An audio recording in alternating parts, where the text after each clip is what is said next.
Alright, so this is a little something a little different, I guess, to do here. I haven't done ASMR stuff as much as I should in the past, however many years now.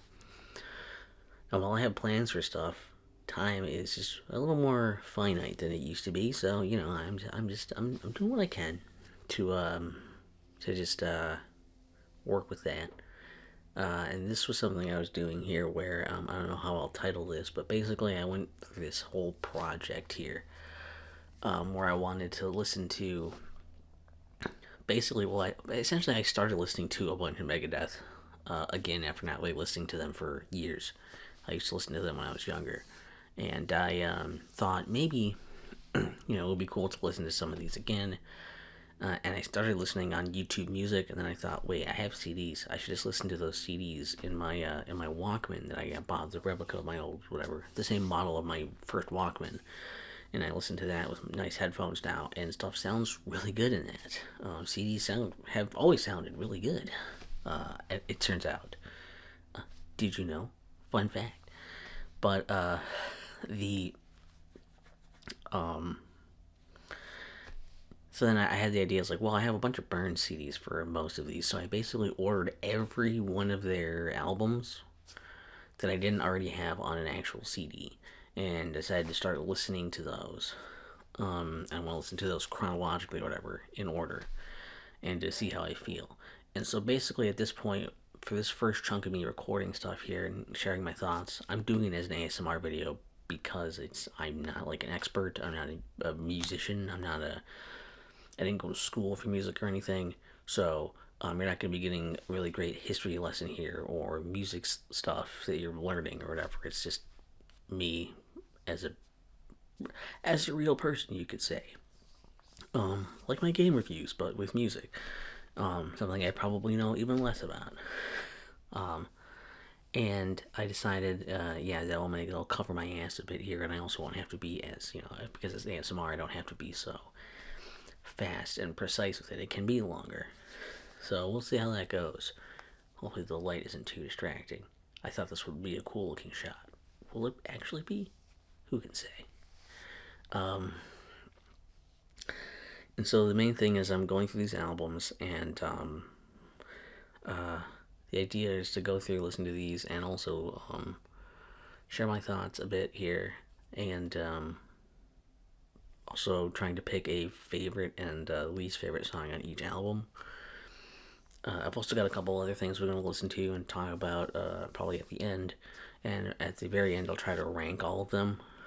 Um, we'll see how that goes. But so probably gonna be a few clips stitched together here. So hopefully this is an interesting video to listen to at least. It's probably not gonna be super visually entertaining, but this ASMR thing, it's probably more for like you're closing your eyes and you're gonna go to sleep for this.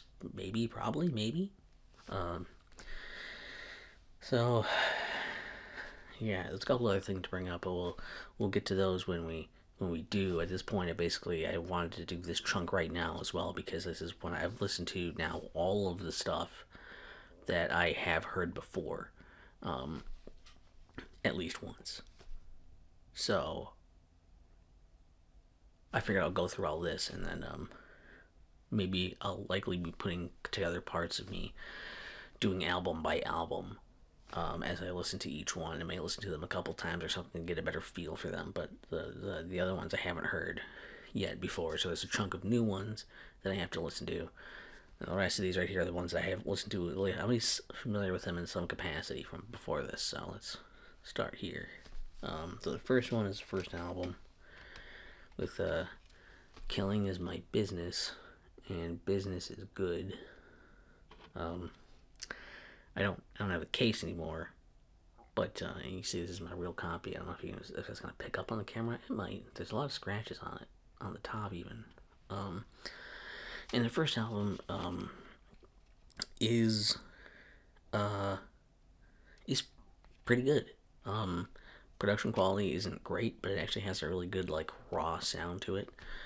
Um, and I think what's really cool about this album too, like I will say they haven't quite found their sound yet. I don't know if I would necessarily say this sounds a lot like Megadeth. Um, um, But like, it's really cool that this album is so like, it's all like fast and not just like, it's not like noise, right? There's a lot of metal you hear that's like, it's like, you're hearing lots of like distortion going on from guitars, and there's lots of, just crazy banging on drums and screaming inaudibly. Like, I don't know what's happening, not inaudibly, indiscernibly. I don't know. It's just a lot of metal kind of sounded like noise, and hearing this is like, well, this is really cool. Like, there's not a bunch of like sound effects or clips or anything like extra production things. It's all instruments, and it's like, and it's they're playing like stuff that's really fast, but you can tell that there are notes and there are like riffs and rhythms and things. It sounds really good. It sounds really impressive. And it's just like, it's really good for like, for teens, I think, that want to be cool and don't want to have like, here's my slow song or here's the love song on the album or something. This is gonna do it for you, I think. It's like, this is just awesome, you know.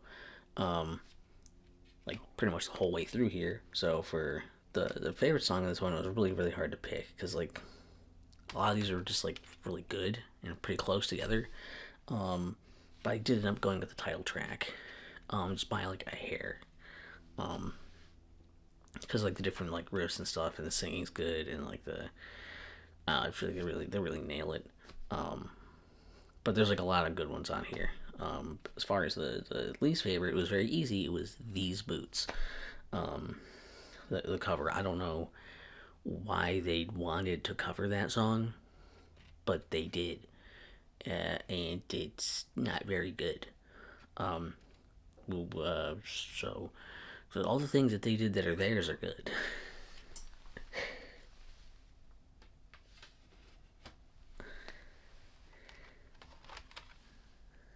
They followed up with P sells, but who's buying? Um, and this is one that I think that I listened to when I was kind of like, I don't know, like when I was gonna go into it. Anytime I think about this, really, I'm like, I don't know, P sells is whatever. It's pretty good when I actually listen to it, so I don't know why I keep having that feeling. I'm like, I don't know, it's whatever. Um, I really like the colors like on the cover too. It's probably not gonna come in super well in my dim lighting on this, but you can Google the actual thing. Um, some good stuff on here. It's also like Peace Cells itself is a classic example of a stupid Megadeth political song. Um, they're just like, some of those are just like, it's dumb fun and I like it. Um, and I don't know, this one has like more like, this is where you basically the start of Megadeth sounding like Megadeth. Um, you can kind of trace a lot of that back to just to hear. Um, a lot more structure. It feels like not everything has to be super fast. There's so really cool instrumental like pieces going on, and cool riffs happening. Um, but there's a bit more to what's happening in some of like the singing and song structures. And yeah, it just feels like they just kind of got a little bit better. Instead of just doing the same thing over again, they kind of like evolved a bit to this album, which is cool. And it's still neat. It's still got some pretty cool riffs, some pretty cool songs. And yeah, I think The Conjuring is probably my favorite on here. Again, it was a tough call for some of these, because some of these are pretty good. Um, but The Conjuring, like Wake Up Dead's good too, and I can't read the things on the back here. Like Wake Up Dead's good, and I think there's one other one that was kind of close, but like The Conjuring just sounds like really cool. I think the singing stuff's cool. It's cool subject matter. Um, it's good. Uh, Probably silly to say. I like the song because it's good. Yes, it's very cool. Um, yeah, and the cool solo stuff in there. Yeah, they definitely got some of this a little bit more for as far as like having solos and giving like instruments and stuff time to like breathe a bit more happens in this album. My least favorite is, again, unsurprisingly, I Ain't Superstitious. Their cover song. This is a theme you'll notice. I don't really like when Megadeth covers things because, generally speaking, when you cover a song, to me, I would like the cover to be, unless you're the one making the cover. Like if you're covering it, but like you're the one making it famous, it's not really that big of a song until you do it. That's one thing. Another thing is that I think that a cover, if it's not that, especially if it's not that, okay, because that's the way you can sneak by. But if it's not that, the other thing is that you should probably make your cover like, um, you should make your cover somewhat like, basically, it should have a reason to coexist with the original. It should do something the original doesn't do. It should make it better or different in some way. Um, and I guess to be fair, I haven't heard the original. Um, I haven't heard the original. I ain't superstitious. Uh, I would imagine it's better. I don't know. This just doesn't sound like it's really suited for like Megadeth. This doesn't feel like it fits on the rest of the album either. It's just a really odd one out here, and I don't know why they did that. Um,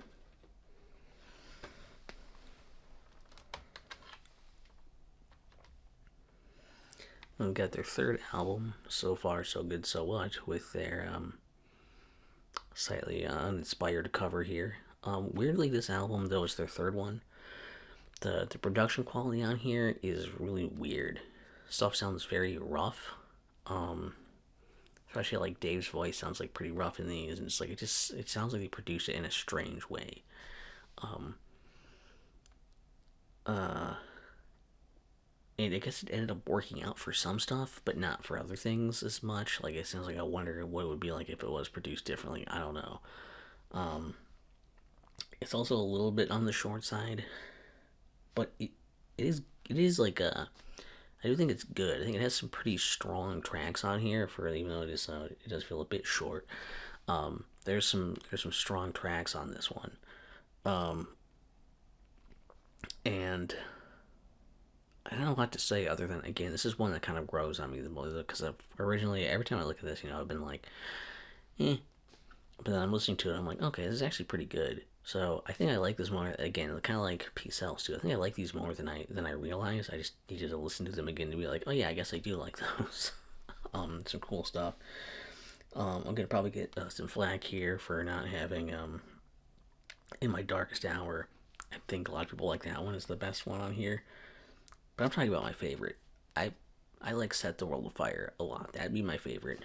It's just got some really cool riffs in there, some cool like singing bits. Um, yeah, I don't know. It's a very cool song. I think sets a really it has a fun picture, and I don't know. Yeah, I like it. Um, my least favorite is you guessed it, the cover of Anarchy in the UK. Um, I don't I don't think anyone wanted this. I don't know why Megadeth wanted to do it. Um, I don't know why they thought this should be part of their formula is to have at least one cover on every album. Um, because it's not good. You don't. People don't want to listen to Megadeth for you know to sound like somebody else. They want to hear Megadeth sound like Megadeth. So that's maybe a bit of a misstep. And here we get to um, Rust in Peace. And I don't know how for so many years I kind of had like Peace Cells and Rust in Peace as kind of like they're kind of at the same level of like, well, they're cool, I like them, but they're not my favorite. Re-listening to this was like, holy shit. Um, how did I never notice how good this album is? This is where um, like just everything is like right. Like all these songs are good. The performances are great. You're not like sitting through like waiting for like here's the good ones and here's like the crap ones. There's no cover on this one. Um, this was this one was just is just so good. It was like there's like lots like they can cram so many like riffs and things into these songs, still make them like work. They managed to make these like really complex loaded songs, and yet they're not these epic 7-8 minute things either for every single song. It's cool they managed to like make it work that way. Then everything's like a huge thing either. It's really impressive. They really at the top of their game here. It's great, and picking a favorite song was insanely difficult here. It's a pretty big toss up. Um, I will say, like Holy Wars is like, it was like pretty close to like Holy Wars was up there. Um, I love the way that like that thing like moves. That one's just really good. The ending thing ties in the beginning thing again. It's just like it's a great album opener. It's a great it's a whole like journey through like one song. It's just crazy.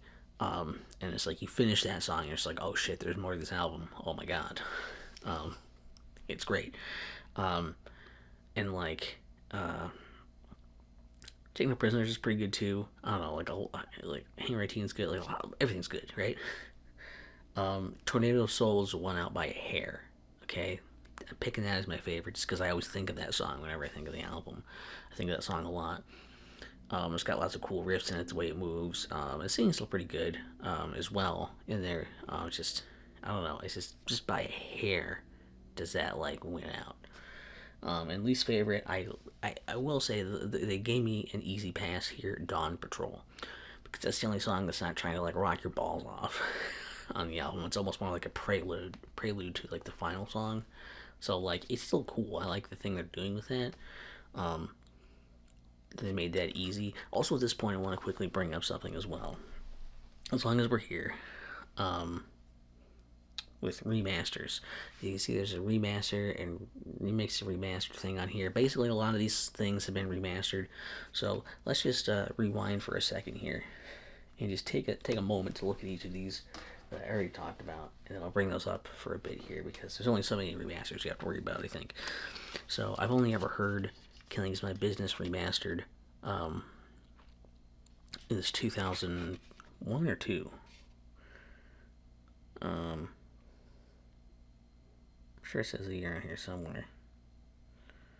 2002. This 2002 remaster. I've never heard the original master. Um, Seems like everyone online pretty much says this one's fine. It just sounds basically better than the original one. So for the most part, that seems to be um, pretty unanimous. It's just easier to hear what's happening instead of the old one. They just kind of cleaned it up. Now, the Peace Cells one I have here is actually the 2018 remix version, or remastered version, just a remaster.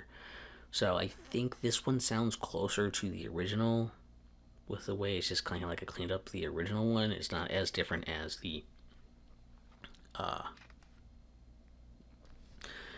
the 20. Actually, I should bring up this so as long as I'm re-looking at all these CDs, I have to do this anyways. I'll quick mention that this one also, with Killing Is My Business, quickly, gives you some bonus tracks. There's like demos from their versions of some of their songs.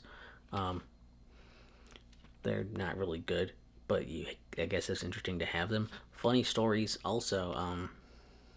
Yeah, the Mechanics, the song that Metallica took from like Dave Mustaine wrote it. Metallica still used it, but they changed it and they gave him credit. But they changed it to the Four Horsemen, and that one's better than Mechanics. Okay, I'm a big Megadeth fan. I can't really argue that Mechanics is better than Four Horsemen. I don't think anybody's gonna do that. But for these boots on the cover here, I actually found out on this version, all of like a bunch of words are bleeped out, which I thought was just like, oh, ha ha ha. It's funny because we bleeped out the words because it makes it sound like it's naughty. Until I looked it up, and apparently they did actually rewrite the words to other things.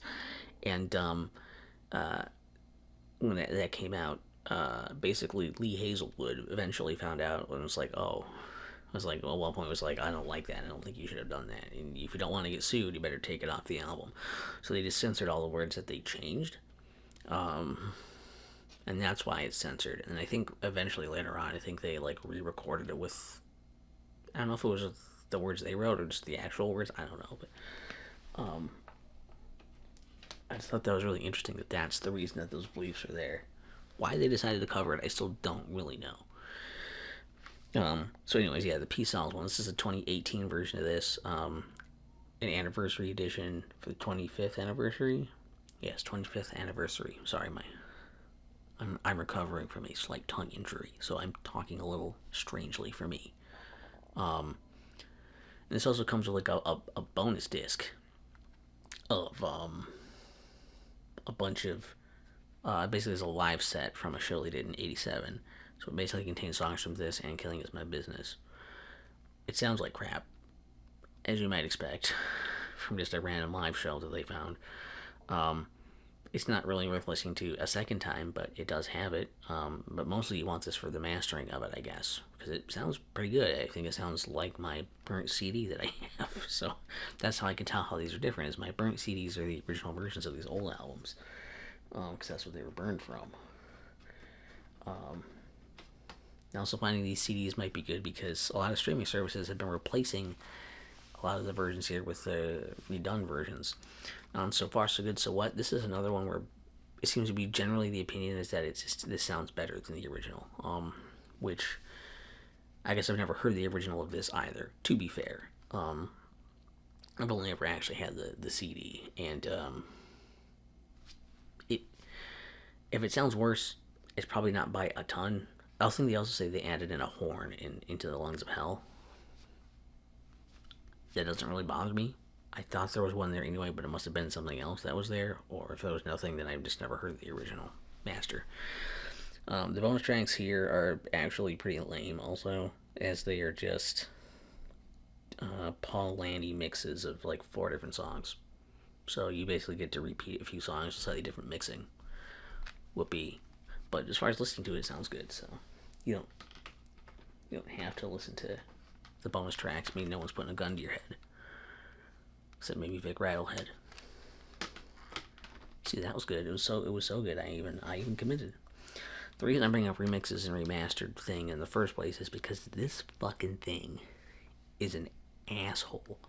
Do not get this. Get the old version. Try to find the old version on CD. Go to eBay and find it or something, right?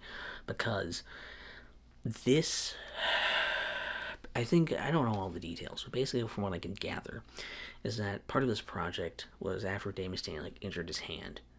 And it might even be after that. I don't know. I think it was in the time when like Dave Mustaine had like injured his hand, and then he had to like do physical therapy a bunch and try to like retrain his hand to play guitar again and stuff.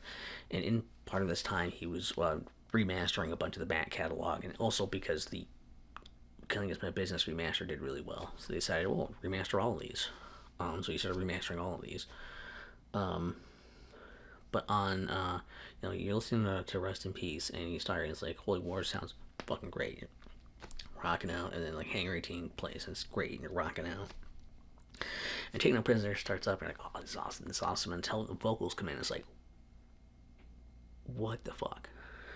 And basically, what happened is, for some of these songs, the vocal tracks are just gone. For some reason, the masters of those are just missing.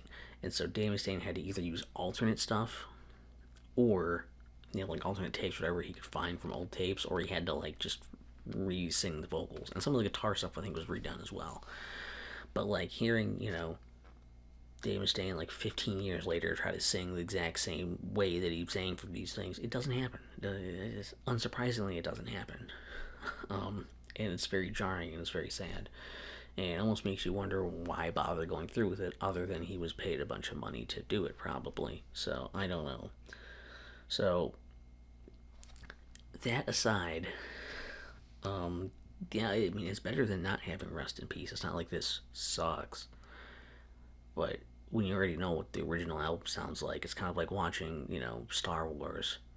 And then, like, you don't have the original Star Wars, movies anymore. But all you can get are those special editions, and you're like, or like watching, It's a Wonderful Life, and then like your DVD goes missing, and you can only find a copy of like the colorized version, and you're like, it's not that it's bad, but why? Just give me the regular one. It's kind of like that. The bonus tracks you get in My Creation is, I don't know what that's from, if that was for a movie or something, I don't know, just an unreleased thing before. And then there's like 3 demos, and all the demos of these songs suck. I'm not very big fan of hearing the demos, because usually they're just not good. It's nice to hear regular vocals after that disaster fiasco business, but cool, I made a lot of noise in my video too. That'll be good for sleep. Next up is Countdown to Extinction.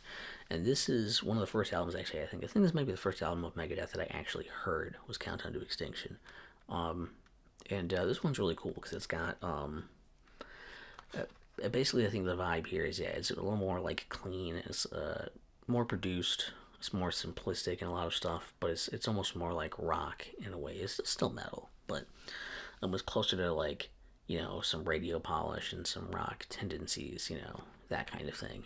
Um, Very interesting. It's very interesting sound. It still definitely very much sounds like Megadeth, and it's very cool they're able to pull this off.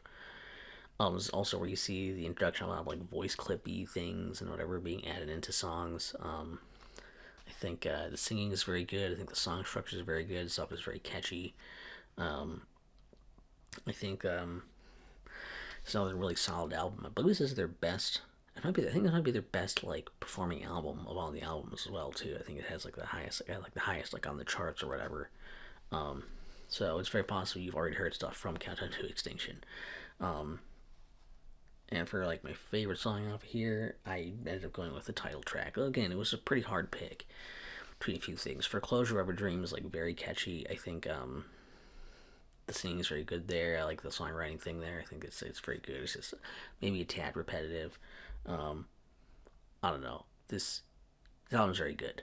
Um, and for my least favorite, it was Sweating Bullets. I know, blasphemous. But the stoppy starty thing I didn't really care for here. Just kind of him talking at himself and just, you know, it's fine. It's not like necessarily terrible, but I definitely think for all these, it was definitely the weakest on the album for me. Um, and if you get the remixed remastered version of this, it's fine. Um, I didn't notice it being horribly different. There's a few things where it's a little like some of the echoey stuff, basically, and a lot of these, like a lot of the vocal things where he has kind of like a delay echoey effect on his voice or any effect on his voice. A lot of times I feel like the remasters like take that away.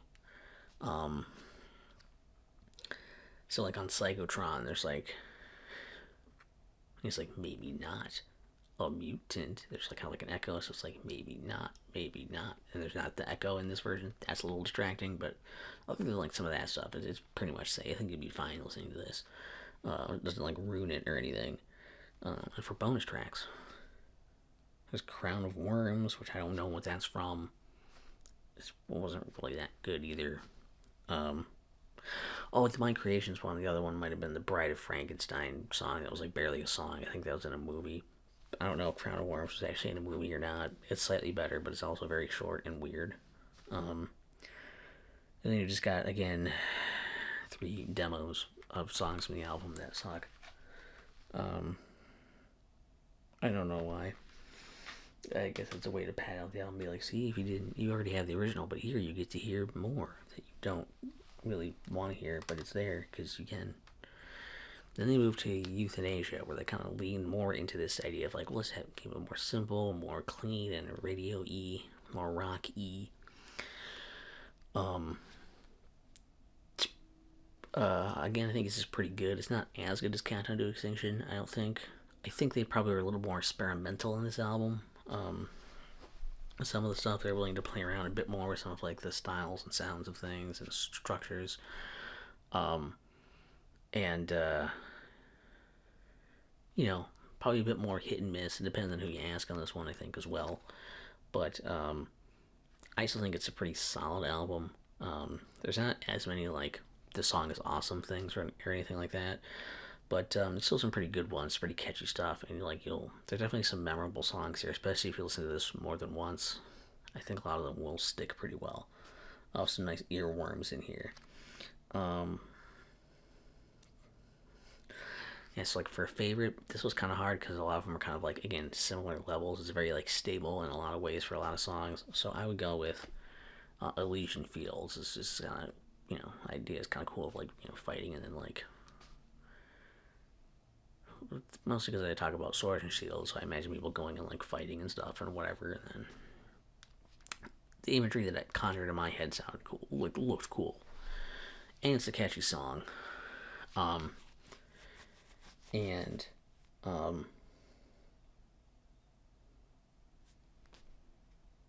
What was the other one here? Oh yeah, my least favorite was Family Tree. It doesn't do a whole lot, and also I don't exactly know. It sounds like it might be weird subject matter. I haven't like looked into the meaning of the song. Sounds weird, um, but it's also just kind of a boring song on here. Um, so that's kind of the thing is like the highs aren't as high and the lows aren't as low for some things here.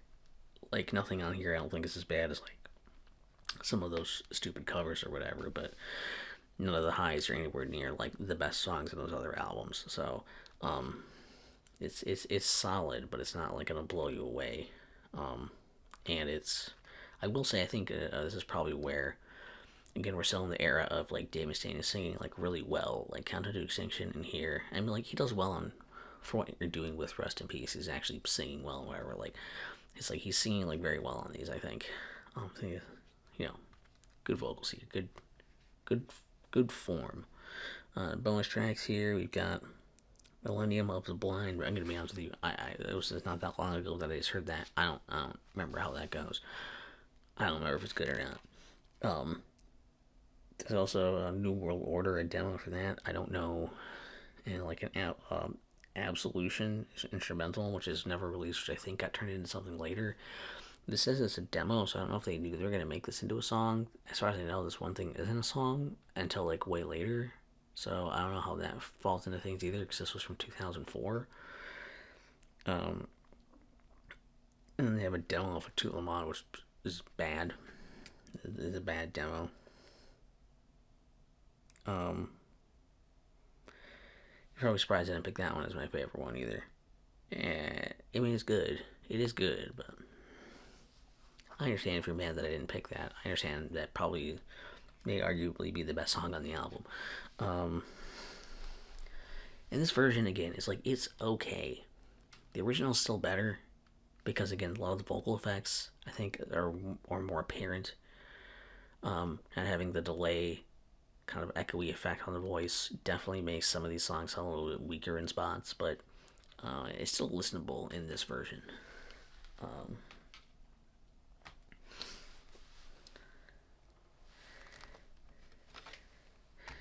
and we get to Cryptic Writings, and this one is again it's kind of sliding more towards radio rock stuff. They're kind of like sliding more and more towards that while still trying to keep some of their old stuff alive here. I think this is a pretty interesting album. I still like this one a lot. I think Youthanasia and Cryptic Writings kind of, to me, feel like they kind of go hand in hand with each other. Um, in that they're kind of like, yeah, Megadeth, like, it still sounds like Megadeth, but they're like experimenting with what they can do with their songs and their sound. Um, so there's definitely some interesting songs here. Um, I think that there's some decent, like, again, it's pretty decent, like, middle ground stuff. Like, looking at these, I'm like picking a favorite actually was pretty easy on this. To be honest with you, I think She Wolf is like really really good. It's a catchy song and it's just like the guitar solo is great and like the vocals with like again with that effect on the echoey thing on there, it sounds good. I don't know, the vocals sound very good for this. Like I think that's a really really good song. Um, Picking a least favorite was actually kind of tough because it was like, what's the song that I'm out of here that I'm like, if I was listening to this album, I'm like, well, I want to hear all the songs again.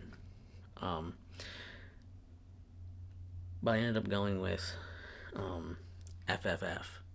It's a little bit like, whatever, a little repetitive, like, da da da da da. Like, I don't know, this doesn't do a whole lot or go a whole lot of anywhere. Um, so, yeah, I don't know. Like, Vortex is pretty good too. For like good stuff though, like Vortex was pretty good. Like, I think that one's probably like up there with like that's pretty cool. Um, and I don't know, some of these things are just like I like the Disintegrators quite a bit too. There's some cool stuff on this album. I think it's maybe a bit overlooked because of what it meant, because of where it landed, but I think it's still pretty good. Um, the bonus tracks on this, there's a Spanish version of Trust, which is bizarre. They decided to basically record the same thing, but then like the chorus is like recorded in Spanish with like Dave Mustaine singing and also like a monster voice going over it, and it's Hopefully it charted somewhere in the Spanish-speaking place for them to do that, because I don't know what the thought was. It's not necessarily bad. It's just I don't know what the point was. Then there's Evil Nest Within, which is a alternate version of Sin, basically. It's not as good. There's an alternate version of Vortex. It's just called Vortex Alternate Version, with like less instrumentation. It feels like a bit like slower, and it's like overpronounced singing. It's not as good. I'm glad they went with the regular version for the album. And then number 16 is Bullprick, which is basically an alternate version of FFF, where the subject matter is entirely different. It's about like this, I think it's like an industrial tool or something, or like a construction tool called a bullprick. It was like a jackhammer-ish type thing or something, I think, and it was like basically making a lot of noise when Dave Mustaine was trying to sleep in a hotel, and then he like had a dream about it, like someone going around with one of those and like killing people with it. So he wrote this thing about it. It's bad. It's not good. So at least these bonus tracks were interesting to hear, because I was like, these were weird, and why. Instead of just being like worse versions of the same things, they were like different versions of the same things, and also worse, but different too.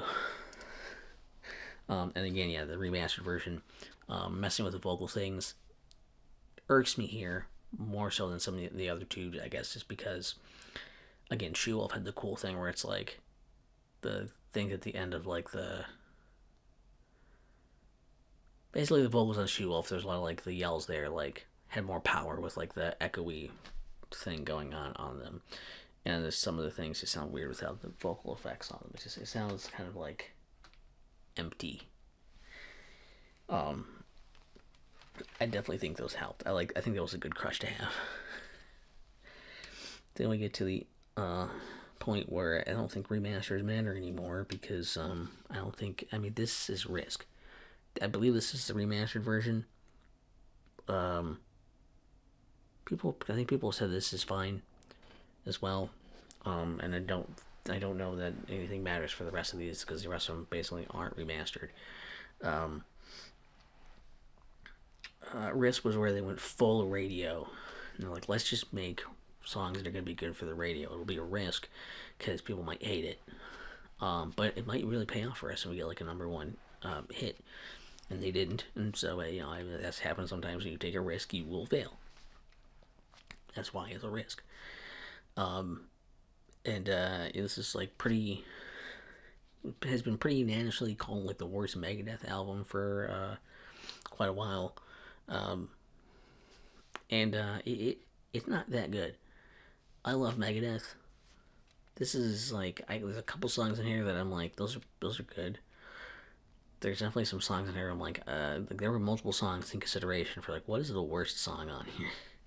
And some of the stuff is just kind of like in the middle of like, it's not necessarily bad, but I just don't really care. I think Dave Mustaine also even made like a comment about this, being like, if anybody else did this, these would be hits if it didn't have Megadeth's name on it, which is like so close to like the point, but still missing it of like, yes, people don't come to Megadeth to hear pop radio rock. People want to hear Megadeth sound like Megadeth.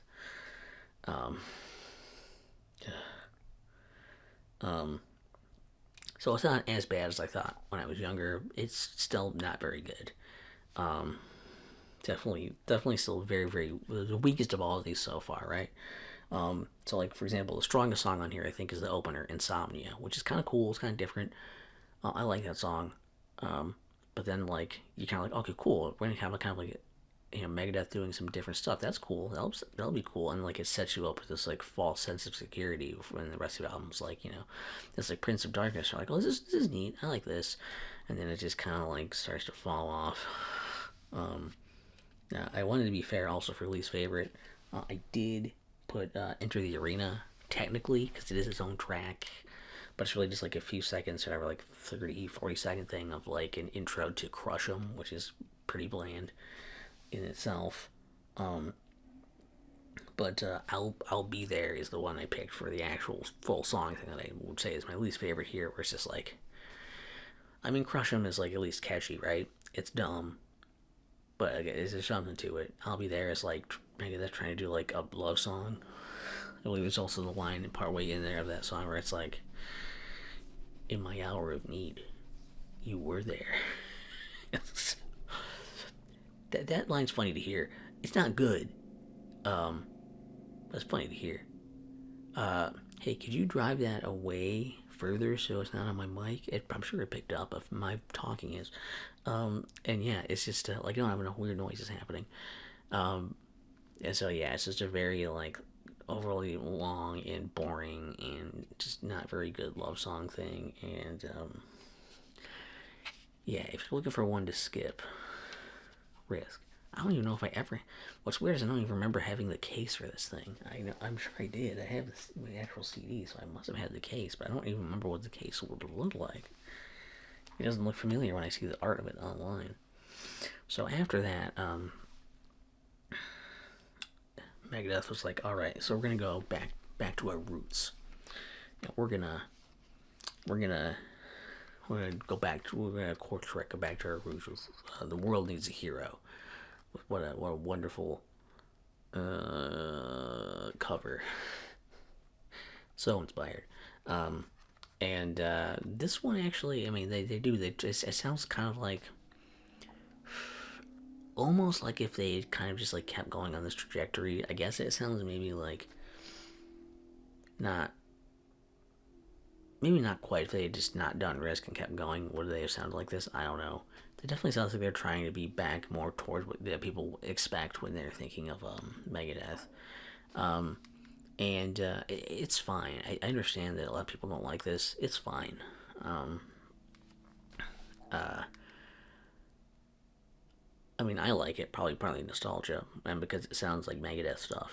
But it definitely, kind of like it definitely oozes this like feeling of all right, like almost like lazy Megadeth, right? It's like, all right, like we're very obviously capable of sounding like Megadeth. We're doing the things, we're doing the stuff. Um, it's good. For that. If you like Megadeth already, you're like, oh yeah, we're Megadeth coasting on fumes. Yeah, this is fine. This is definitely better than Risk. Um, I think the star standout here is Dread and the Future Mind. It's got kind of the stoppy starty thing like Sweating Bullets does, except that I like it. It does it in a way that is good. That was cool. Um, it didn't annoy me. And they had the cool like chorus, and then like the bunch of guitar solo things and stuff too. It's really cool. I mean, yes, Return to Hangar is kind of like a cop out, like oh, it's a sequel song, whatever. It's still good, but it's kind of lazy. World Needs a Hero title track is like again classic Megadeth political bullshit song thing. It's great for that. Um, it just really does kind of feel like Megadeth is giving you what you want. I think the first part of When is really good. The rest of the song is just kind of a rip on Am I Evil, but the beginning part is really really cool. That opening is awesome. I also really like Recipe for Hate. Warhorse is pretty interesting. I like that a lot. Um, so there's some pretty cool stuff on here, I think. Um, but my least favorite would be Promises. The I don't know, the love song thing is just kind of love songs are not exactly Megadeth's forte, and they still aren't. Um, it's not as bad as I'll Be There, but it's like it's still bad though. And definitely for me, like kind of like the weak point of the album it would be that. Um, but still not a bad album. Uh, and we've got uh, The System Has Failed. Which, funny enough, when I was looking up the idea of like, oh, I get all the CDs and stuff, I'm listening to all of these, I was like, oh wow, um, there's this thing I've never even heard of that. There's an album between United Abominations and The Roman's Hero that I've just like, never heard of. That's crazy. And then I listened to it, and as I started listening to it, I was like, some of this sounds familiar. And I'm like, I saw the cover and I was like, partway through that, like hearing stuff, looking at the cover, I'm like, I had this album. Why don't I have this CD anymore? What happened to it? So I don't know what happened to it. I don't know what I don't know what the circumstances were. I maybe I just didn't like it that much. And I'll admit that in listening to it again, it took me a few listens for this to really grow on me. Because yeah, my very first like re-listen to this, I was like, I did not like this. And I listened to it a couple times now since then, and it has grown on me a bit more. I feel like I have a better grasp of it. I feel like I'm not like as like first impression biased on this kind of thing, and especially for something I don't have like the nostalgia for it or anything. Fun fact about this actually was going to be Dave Mustaine's solo project, but he basically the record label was like, you owe us another Megadeth record. So he's like, okay, I guess it's a Megadeth album now. So the circumstances that it was made under are like weird, but this I will say for a lot of this, it's like it sounds more like classic Megadeth. It also sounds like they're kind of struggling to make it sound like that.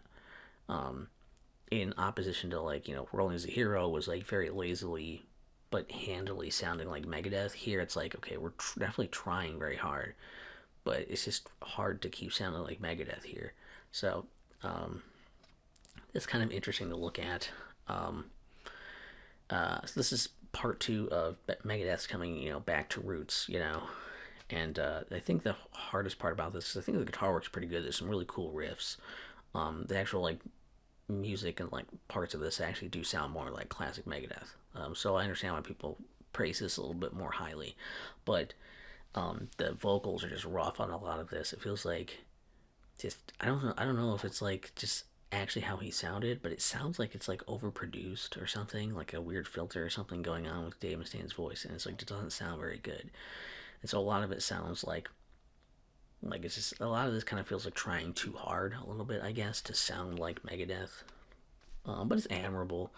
And again, it's not terrible. It's nothing like amazing. It's sort of like I think this probably gets more. Again, I think this gets more praise for what it represents than what it actually is.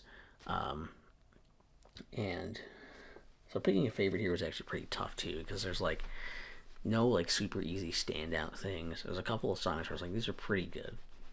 But I ended up going with Tears in a Vial because even though like the subject matter is a little whatever, and the singing isn't even that great on this necessarily either. Um, those guitar like the guitar stuff on here is actually really good. The cool like riffs and progression and the cool like solo stuff I think is are really good. So that really sold me on it. Um, my least favorite again, there's the I Know Jack. Doesn't really count because it's like a intro thing or whatever to another song. It's basically like a very tiny clip thing that's like half a minute long or something. So I went with My Kingdom for an actual song just because it was just kind of like it's very whatever, especially for like you're ending the album out and it's like ugh, like it feels like kind of like awkward and tortured, and I'm like I'm ready to be done with this now. Should have gone out with a bang. But there's some decent stuff on here. So I think if you're a big Megadeth fan, you will probably enjoy some of the stuff on here. Very interesting album. It's just not like something I would recommend anybody start with.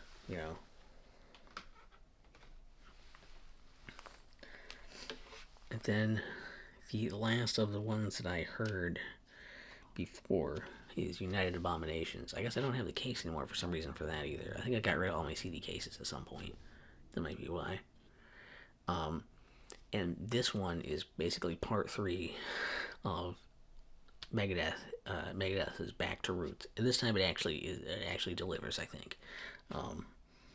Just the sound here again, like vocals sound better. So I think they either his voice got better or they didn't do the weird processing stuff on it. Vocals are better. I think the guitar sound good. The guitar works still really good. And this just has like a certain confidence that goes with it. It really feels like yes, like this is Megadeth again. Megadeth. This is them. Hello, my name is Megadeth, and this is my album. And so yeah, I mean, again, it's maybe a little heavy on the political stuff a bit that I'm not like a huge fan. I'm not really into politics as much. I'm like, yeah, whatever. But like the music is good, and the singing is good, and I think the first half is probably stronger than the back half of this album for sure. Which makes sense. They want to kind of front load it with some of the best stuff. I think they could have sprinkled it better, but definitely just like this is really cool for anyone who's like is there anyone I think this is really cool for anyone who is like already a Megadeth fan who's listening to stuff and be like, I wish they sounded like Megadeth again. I think this is it. If you were kind of like, I wish they would sound like classic Megadeth again, this is where you want to go for them to basically continue that. And then there's um,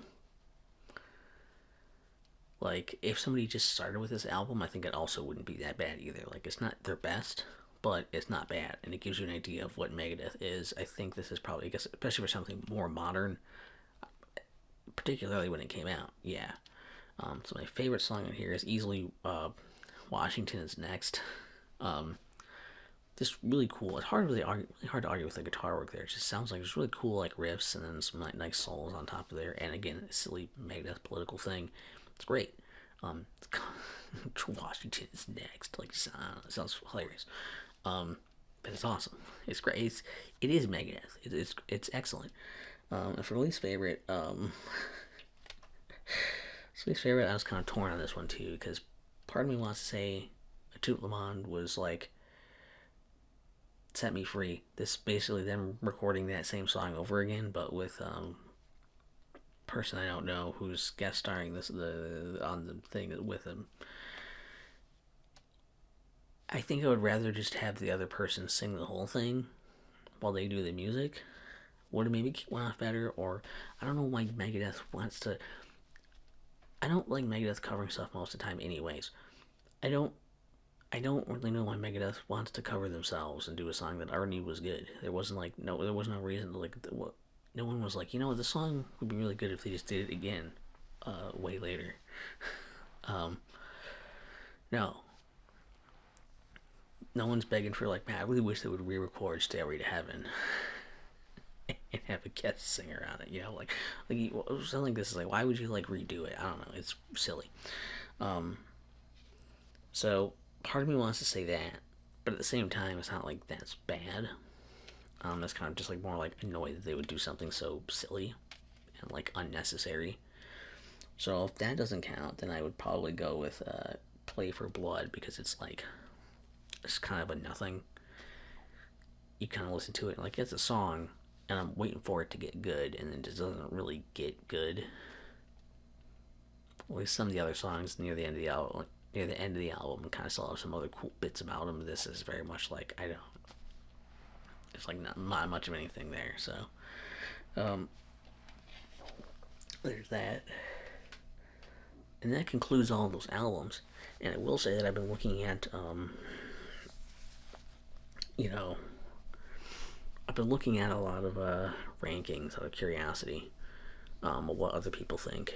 Both like I saw like Metacritic type stuff, whatever. But I've also been seeing this other people posting on their like websites or like Reddit things and stuff like that. Just kind of poking through to see what people think, ranking all the albums now. Because the latest one was put out in 2022, so I was kind of curious people who had listened to all of them. And what surprised me, I think, is like, I'm not that surprised that everybody ranks Rust in Peace at the top. I am a little surprised that Endgame keeps getting put up pretty like high. So I'm excited to listen to that. I'm kind of surprised that also that like I'm kind of surprised that some stuff seems to kind of float around the middle pretty solidly too. Like United Abominations is usually around the middle, and I feel like Youthanasia is often around the middle as well. But like, I think what's more surprising to me too, I was also a little, I will say I'm a little surprised that people don't like The World Is a Hero as much as they dislike it. I'm a little surprised at that. Maybe that's just me. I understand it would be a bit lower, but the fact that it's like always right near the bottom is a little concerning to me. I'm like, really? I don't think it's that bad. Um, but I think probably the scariest thing is the fact that I saw a number of lists almost consistently putting like Super Collider at the very bottom, and I'm like, I haven't heard this album yet, and they're saying this is worse than Risk, and I don't know if I want to do that. I don't know how I'm going to feel about that. Maybe I'll get lucky and disagree with them, be like, oh, this is cool, and I'll enjoy it, but I don't know. But yeah, I have um, 5 albums left to listen to. Um, and so I'll probably do those maybe album by album, or probably that way just so I don't get them too muddled and mixed up with one another, and then just do those clips as I go. But these were all the ones I at least had some familiarity with, and so I decided to do this as a big chunk like this. As a fun side note, I've also listened to almost all of the Megadeth or almost all of the Metallica albums just through YouTube Music on the side, and I still don't like them as much, but at least I'm listening to them now. Which when I was younger, I was like, I can't listen to Metallica because Megadeth hates them, so I have to hate them too. So like getting over that is nice, but yeah. So for next part, I'll just be doing the same thing, just piece by piece, awkwardly jump cut together, and then a couple of extras I'll talk about at the end, and we'll rank them. Well, I'll rank them. I guess you can rank them in the comments too. That could be fun. Maybe. Alright, I'll stop this now so we can have our awkward jump cut. Alright. Okay, alright, good. We're back for another part here. Taking it a little slower with these ones, like I said. I'm going to probably be recording these, a little more sporadically, I guess. Like it'll matter, the video will be together, but I want to give these albums a bit more time to kind of like sink in and let me digest them. So right now we're looking at the first of the ones I haven't actually heard before, this, which is Endgame. And I think it's good that I'm doing it this way because I actually listened to this a few days ago for the first time, and I actually really liked it for my first listen, and then I listened to it again tonight to kind of just see how, after giving it a little bit of time to digest and time to think about it, be like, all right, let's do it again and see if I feel the same way about it a second time. And I actually like it a little more. So Endgame is this thing is really good for if you like solos. There are an assload of solos in this. I mean, like, so much so that, like, seriously, the very first song is basically just a bunch of solos back and forth. And that kind of sets the tone for, like, yes, there are a lot of, like, guitar solos on this. There's also a lot of really cool riffs on here as well. So I think really it's generally the guitar work and, like, the music is very good on this. And particularly, like, cool riffs and lots of solos, cool solos. So definitely if you're into that, you'll probably like this, especially if you like the Megadeth flavor of riffs and solos. It sounds like that. It sounds very Megadeth. It sounds very good. And also generally for a lot of the stuff here, I think this is a very solid and consistent album. So there's like basically what I mean by that is that, like, there's really nothing on this album that's like a big stinker. Though sadly there's nothing on this album that's like super awesome. I mean, you can't expect them to do another Rust in Peace where everything is like amazing, but as long as you get something that's this good consistently, like, I'm not gonna complain that much about it. Um, if anything, I would say probably the weaker point of this album would be with the lyrics and the singing, because a lot of it, it's like the lyrics are kind of dumb, sure, but they're also kind of like awkwardly like. There's a lot of places where they don't really fit that well. They just have kind of like a weird, awkward beat to them. Um, and I don't really care for that. I like them to be a little more like fit better. Um, the way they're done or whatever. I guess that's more so in the singing itself. I guess if the singing was better, I wouldn't even care as much about the lyrics. Um, really, the singing is where I just feel like Dave doesn't quite go for it. Um, there's a few songs where he does a little bit more, and there's a few songs where doing the growly talking. You know, still there's some notes there, but it's very low, like not really moving the range much, kind of thing. That works for some songs. But for other songs, I feel like if he just like stretched himself more and pushed harder for that, maybe we could have got something there. I guess I don't know if his range is still there to be able to do that or not either. So I mean, I guess I can't expect him to do sing like he used to sing before all the time. But there are some like shades of that where it's like I think he could probably push himself more than he is for some of these too.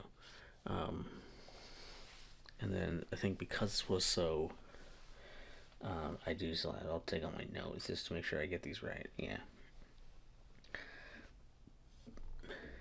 Because these songs are so, like, close, where there's nothing, like, there's no big standouts for, like, really good or really bad. They're all very close to each other. And also, this good and this close to each other, that's very good. I mean, obviously, if you had a bunch of stuff that's, like, I feel like similarly about, like, a lot of I think of like Youthanasia and Cryptic Writings are pretty like solid, but they're like this is probably even more consistent than those. Some albums just like pretty solid and consistent, and this one is like still pretty good. This is probably better than either of those in certain respects as well. Um, but it's hard to pick a favorite and least favorite, and how the story ends was what I ended up picking for my favorite on here, which actually I kind of wish that had ended off the album.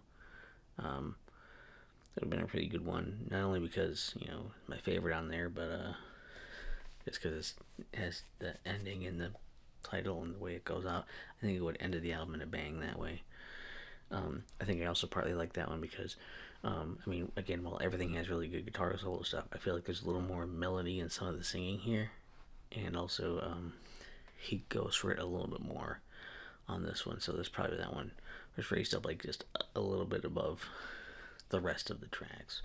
And then funny enough, the actual final song, "The Right to Go Insane," was I put on the bottom because well, there's still cool guitar stuff that kind of saves it. It just kind of feels a little sloppier than some of the other stuff, a little like less exciting. And it's just like kind of disappointing the way the singing and lyrics and stuff goes. It's a little bit weaker than I guess the rest of the album, but again, not by a lot.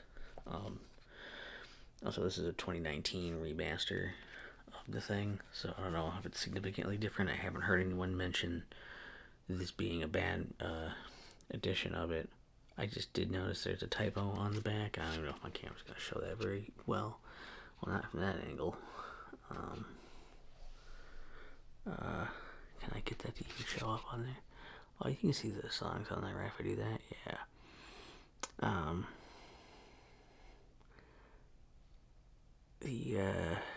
Basically, yeah, you can see that on there. There's a one that says the hardest part of letting go, sealed with a kiss. They typo it as the hardest go part of letting go. So that's goofy. But it's good. I don't know. I at least kind of understand why this was making a lot of lists for being really good. Because even though the singing kind of like leaves something to be desired on some of the, especially on some of these songs. Um, this is still a pretty solid album. Oh yeah, also this version, this 20th and 20th, this 2019 remaster comes with a bonus track of Washington is Next live, which is a good song too. It's the only bonus track. Kind of an odd pick to throw on there just randomly, I guess, but it's something. I didn't really need that, I guess, but it's nice. And I'm actually pretty I'm pretty excited, even though there's only like 4 left now, and one of them is the next album is rated. Usually, it kind of flops up and down. One of the more fluid ones in terms of people's opinions. Kind of depends on who you ask. And then the one after that is the one where almost everybody's throwing that near the bottom of the list. So I'm really not looking forward to that, other than it'll be interesting. But so far, it's still a fun project, still a fun thing to do. Hopefully you guys are finding it somewhat vaguely interesting to hear this. And well, it's gonna be tough for me to rate these at the end of this, isn't it? Here I am thinking, oh, it shouldn't be that hard, and now I'm like, I don't know where the social scheme is gonna end up. How I'm gonna look at that. So we'll get there. I guess I shouldn't worry that much about it because it's an ASMR video. So if it's a long video, who cares? You'll sleep through it. And if it's not interesting, you're not here for the information. You're here for that primarily. This is just this. If you think about it, it's probably a very silly idea. To be like, all right, you know what triggers people's ASMR? Megadeth. Like, of course not, right? So like, I don't know. Any excuse to yap. And hey, you're getting an ASMR video out of it finally, right? Don't get mad at me, okay? Well, you already have been, I guess, at this point, if you're like upset about it. So I guess you already did. So never mind.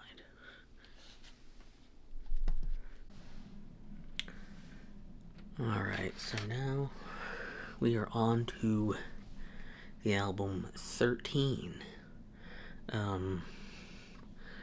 which is their 13th album, as you may have guessed. And this one, I mean, tough act to follow. Endgame was pretty good. And actually, I think I may have got this one. This might have been like a used copy. Weirdly, it wasn't like new for some reason. I think there's some scratches on there, but pretty good condition.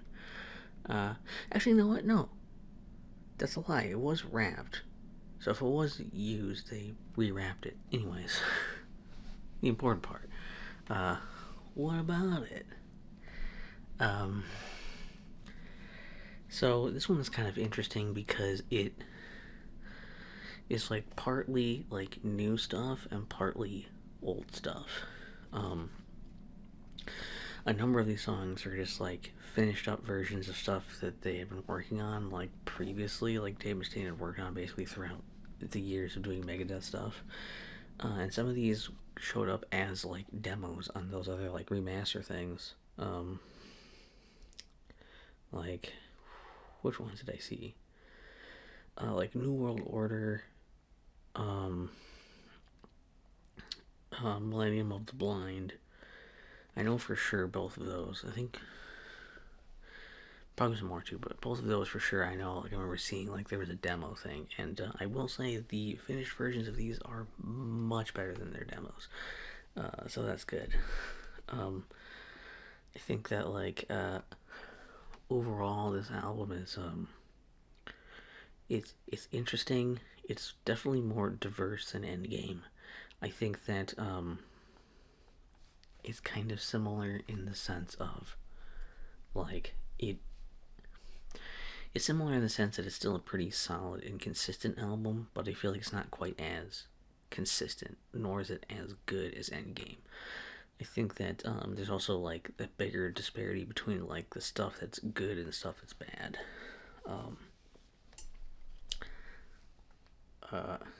not like a lot, but like I think that if you look at this as like stuff like wiggling, like Endgame is pretty solid, whereas this one will wiggle a little bit more, but it's not like all over the place or anything. Um, and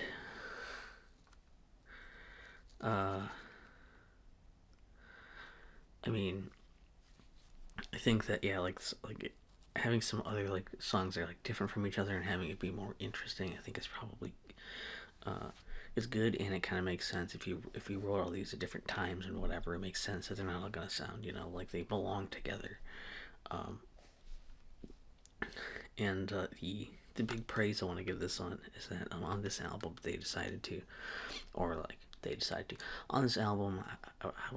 I don't know how the best way to word these things before I'm saying my thoughts. I think that Dave Mustaine did a much better job singing on this album.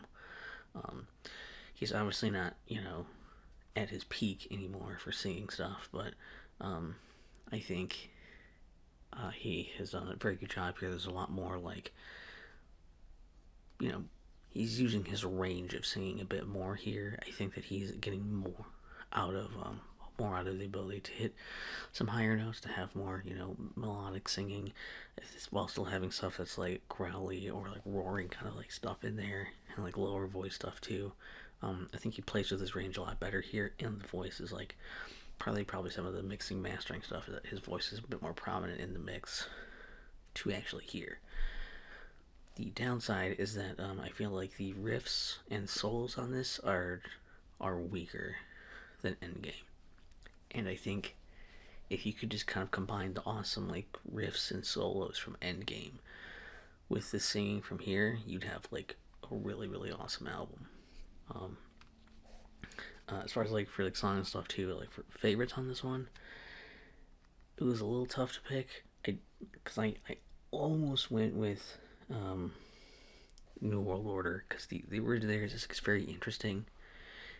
Falls off a little bit. Still pretty like it's cool. It's interesting and it's different. Um, I like that. But I ended up going with Public Enemy number one, which, for what I'm seeing online, is also probably not that surprising of a pick. It's a pretty good song. It's catchy. It's got energy. It's got the singing in it. It's got the music stuff there. I don't know. It's a very good song. Um, and my least favorite was kind of hard to pick. There's a number of these where again nothing was like a super like nothing was a gigantic turd on here, but I went with Wrecker. But there were like probably like 3 or 4 songs that were all kind of like these are like okay, but like they're nothing like special that I'll probably really remember much. And Wrecker is just probably because like it just kind of didn't. It never quite went anywhere that I wanted it to really like go. It's like passable. It's not like bad. It's just kind of whatever. And when you're Megadeth, you can't just throw out songs that are whatever and have them look good next to songs that are good or songs that are great. Um, so I definitely understand some of the wishy-washy where people are placing this album on their lists. It moves around a lot, and I think a lot of that's going to depend on how many of these songs really you gelled with, and how many of these songs you're like, eh. Um, and perhaps the saddest part is that the next album is Super Collider, that seems to be pretty unanimously panned. So I mean it'll be interesting, but I have this funny feeling, that it's gonna be this feeling that it's gonna be very much like another case of Risk, where it's like this is cool, but not really why I listen to Megadeth. But let's hope they surprise me. Maybe they will. Maybe they'll make something that still sounds very much like Megadeth, and I'll be like, oh wow. I don't know. I'm still excited to listen to it though. This is fun.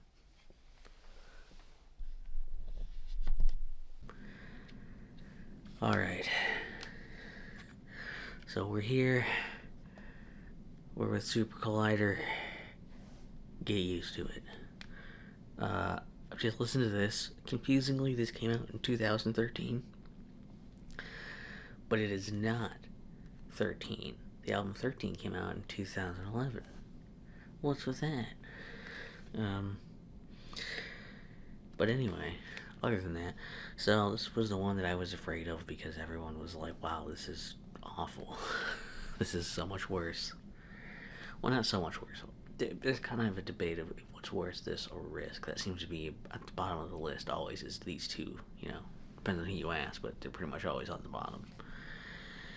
And the reason seems to be because this is again trying to go for a little bit more mainstream of a feel, but it's more like mainstream, like rock. It's not really going quite into the pop scene or anything quite as much. And I mean, like the art's nice and colorful. Not that you can necessarily see that much in my dim lighting that I chose to use, but that's kind of neat. And I think this is kind of similar to Risk. What happened here is that the first song, Kingmaker, they released that as a single, and people thought that was really good, right? And it's kind of like Risk when you have like Insomnia at the front. You're like, oh, this is cool. I'm ready for this, right? This will be a cool thing. And then the rest of the album is like, oh, like it doesn't quite like live up. I think the lead track there, Kingmaker, is probably the closest you're gonna get to like what you think of for Megadeth, right? When you're thinking of what Megadeth sounds like, we want out of Megadeth stuff. Yeah, Kingmaker's probably the closest to that. It's good. And then immediately the second song is Super Collider, and you're like, oh no. And varying degrees of goodness after that. I will say that I think generally though this album is definitely, I don't think the lows here are as low as Risk. It's just generally I think there's more here that I don't mind listening to versus Risk, where like Risk is almost like what it's like Insomnia, Prince of Darkness is alright, and then like the Time song at the end of it is cool. There's not a whole lot else on it that I'm like, yeah, I want to hear that again, you know, like this has a few songs that are cool. And so it's kind of interesting, and it doesn't stray quite as far, which I guess if you're looking for more, you know, poppy stuff, more range, and you're looking for, you know, Dave Mustaine to be in better, like, you know, form as far as like what his vocal range can do and everything, like I can see you making an argument for Risk. And also the fact that they did this before with Risk, right? Whereas like by this point they should know better because they already tried that. They didn't go quite as far with that, but it still feels kind of like they're, you know, they're leaning away from the metal stuff and making it more like rock, whether that's, you know, like hard rock or like just more standard rock, or like there's like a kind of like southern rock-y one on here also, the Blackest Crow, you know, they're trying some stuff. And I guess I'm kind of glad that Dance in the Rain was not like a weird like let's do like a techno song to do like, you know, like make people want to dance. I'm glad it was not that, but yeah. So overall, it's not very good. I just think it's a little more consistent than Risk, and the lows aren't as low, and it's just more that's like nice enough to listen to, where I'm not like it's not a total slog. So for my favorite, it was kind of close on these, because like I say, Kingmaker is very good. It's probably the best song on the album, especially for like Megadeth fans. And you know, I also thought that I really like Built for War.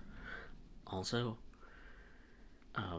it's kind of stupid, but like in a way that like works well with like, especially like in like it's like I was just kind of like yelling for like the chorus stuff or whatever, and it works really well with Dave Mustaine's voice, very good. So like there's some cool stuff on here, but I ended up going with by a hair, the Beginning of Sorrow, Whereas like I think that riff is like it's really cool. I think the song flows really well. It's very catchy. Um, and it's just kind of like a cool like feel, cool like mood to it. Even if it's less Megadeth-y than Kingmaker, it feels more like something you might hear off of The World Needs a Hero. Uh, it's I like it. It's cool. Um, but like I say, it's very close because Kingmaker is pretty good. I just think it could have stood to have better with like the singing stuff on there. But yeah, it's just by a hair. I'm going with the beginning of Sorrow. And for the least favorite song in a crazy upset, the exception that proves the rule here, they actually have a cover on here that is not my least favorite, which is crazy to think. Because they cover Cold Sweat by Thin Lizzy. I had never actually, I don't think I've ever heard that before. So after I listened to that, I listened to the original, and I was like, I mean, yeah, they still it didn't really need to exist, but it's pretty good. It doesn't like ruin the song. It's not like way worse, but it's also not like way different or anything either. So like, it doesn't really need to exist, but it's not bad. And I ended up going with. It was a close one. It was a close one here because also like, what the fuck is the song? Off the Edge is like. I almost picked that because I mean like verse chorus stuff, which is the bulk of the song. I just think is not very good, but it has some cool solos going on in it, and you're like, all right, it feels kind of like a Megadeth thing more, and it's the solo things kind of save it. So I ended up going with Super Collider as my least favorite on here, is because like I do think it's a better like general like song, but it's also like less Megadeth, and also like basically I think if Dave Mustaine wants to write pop songs, whether they be rock, pop rock, pop metal, pop whatever, I think he should just write them for someone else to do. He doesn't really have the, especially on here, he doesn't really have the voice for it for some of these kinds of songs. As it's very evident with Super Collider, it feels like somebody else should be singing that. It just sounds like weird. Any different band should probably be doing it. At least it didn't go like full into like the pop music of the era, I guess. But still, like, yeah, I don't know. It's kind of a pretty weak, like, not a terrible song in general, but just not what you listen to Megadeth for. Most of the stuff that you listen to, if you like Megadeth, most of the other things that sound more like Megadeth, you will like more. So that was maybe a bit of a misstep on their part. But the good news is that means that I survived that. Is that the next two seem to have generally favorable reviews. So I'm looking forward to those. Like I say, I've been listening to these ones like, listening to it once and then giving it like about a day and then at least and then like listening to it again. And, this is all subject to change later if I listen to these more often. And I'm like, actually. But, we'll see. So far, I'm fairly confident that these next two are gonna be cool. And also probably hard to place because they haven't been like, people aren't saying they're the most amazing thing, but they also aren't saying they're crap. So it's gonna be really fun for me to try to rank these and put these, where exactly I'm placing these against each other now. But this one's over with, so also on the back is Vic Rattlehead if he was if he was Iron Man, I guess, or something. I'm sure it symbolizes something. Alright, so we are now on to Dystopia. Pretty neat artwork got going on there. And apparently a number of my CDs were cracked upon arrival here. I don't know if you can see that in the back here. Does that show up on cam there?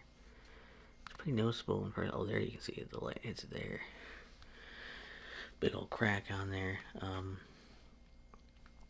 Dystopia is man, this is really good. Uh, I was uh, I was pretty surprised. Um, I mean, people said it was cool, so I was like, oh, it'll be cool. But no, like this thing, like um, it's really good. Um, the sound is very good. So the guitar is like there's a lot of like like high end crunchiness to it, but there's still like bass exists in here as well. There's like distortion. It kind of sounds it's like clean, but not like it's punctuated. It's not like overproduced or anything. The sound is just very good on this album. Um, there's some pretty good songs on here, and I think like the sound on here. Something I really like about the sound on this album has been like, I mean, not only is it like they got some cool riffs, they got some cool guitar solos going on, and it's like guitar harmonies. A lot of cool guitar harmonies going on.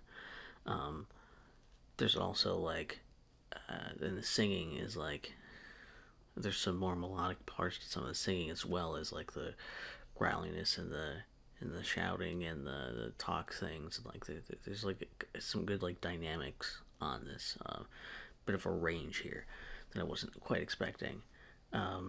And uh, it's there's all that going on that makes it very good. Uh, I also like that the sound and just the feel in general for this album feels very like it feels very good. It feels very natural. I think is the way I would put it. It doesn't feel like Megadeth is like struggling or trying too hard or like I don't feel like there's like here's our angle, here's our goal for this, right? With some of these other albums, it's like they kind of struggle to do certain things with like whether it's the riffs or the sound or the singing or whatnot. Um, Other ones feel like they're trying to do something, and this kind of feels like just pretty natural. I don't know if that's true or not, but that's the way it sounds when it comes off, and I think that's really cool. So I really like that. Um, I think that's been really cool about this album. And another thing I really liked is that I think the pacing is really good here. The way they've set up the songs, I think is very good. Um, Other than I guess the final song on the album, I think they could, if they would have just like ended the album on like a really big, awesome thing, I think that would have done a lot better. Um, because they end the album on a cover song, which again, but I mean it's not. Also, again, surprisingly, this is not my least favorite song on the album.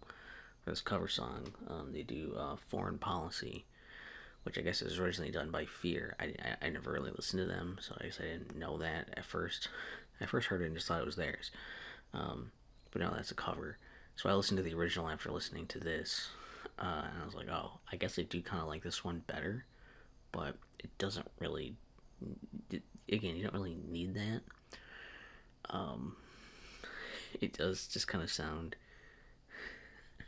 I think this one probably sounds like the actual original song sounds more like um, a little like almost a little more punky, whereas this one sounds like he just kind of sounds like an insane person.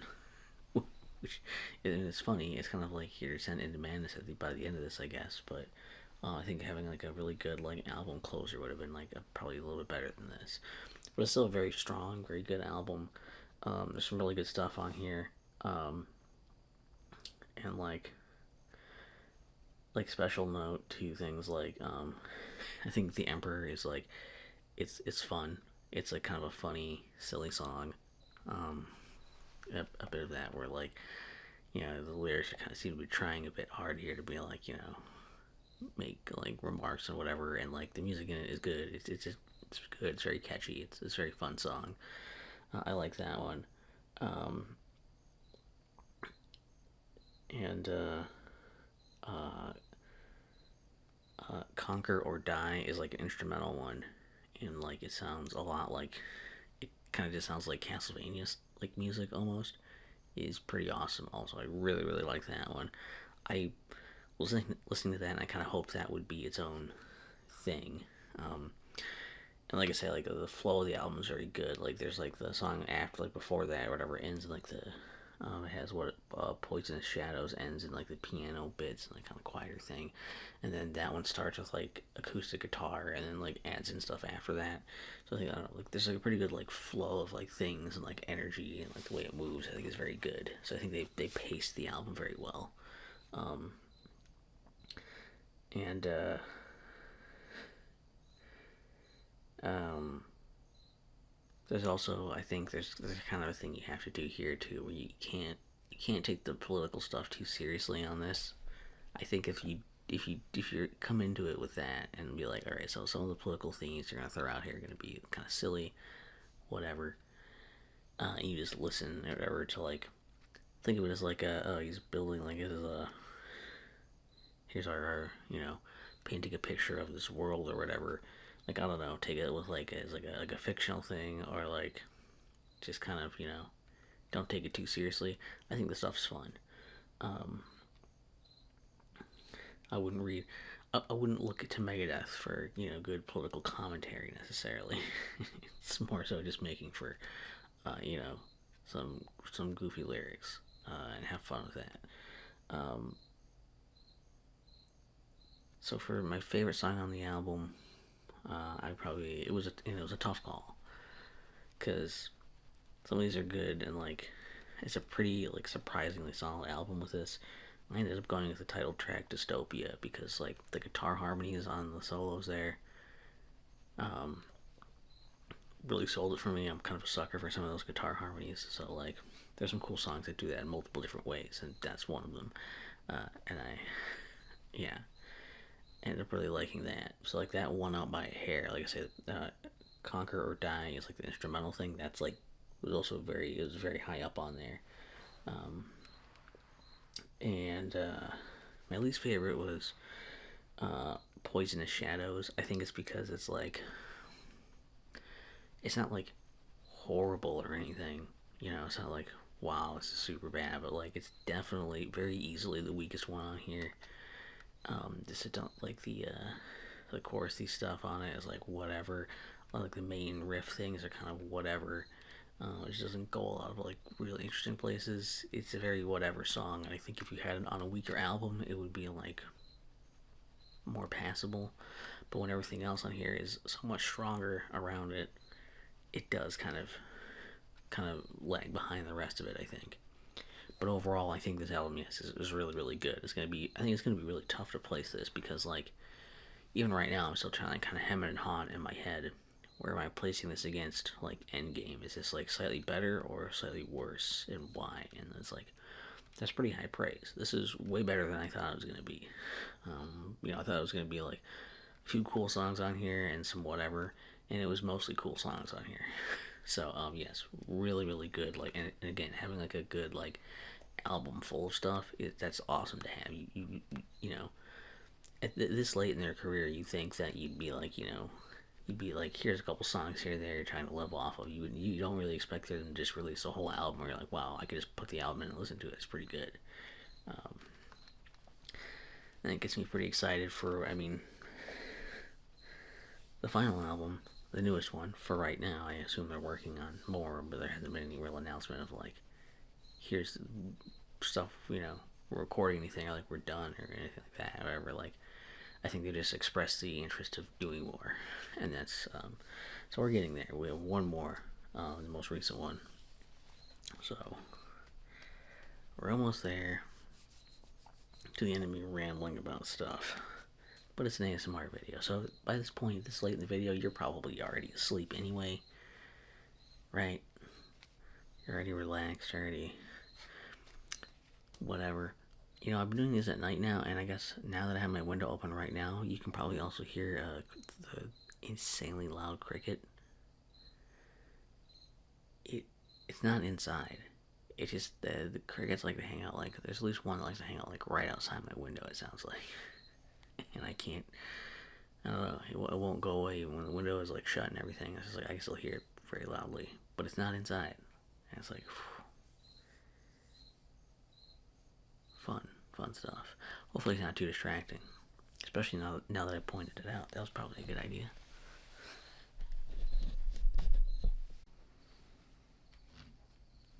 Alright, it's been a little while since I recorded. I was taking my time a bit with this, but I have finally listened to the latest album, The Sick, The Dying, and The Dead. And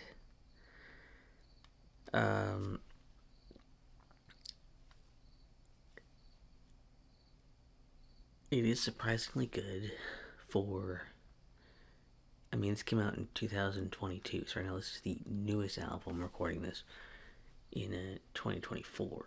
In case you haven't seen the date when it's uploaded and all that stuff and whatever, just in case you forgot. This is, pretty recent.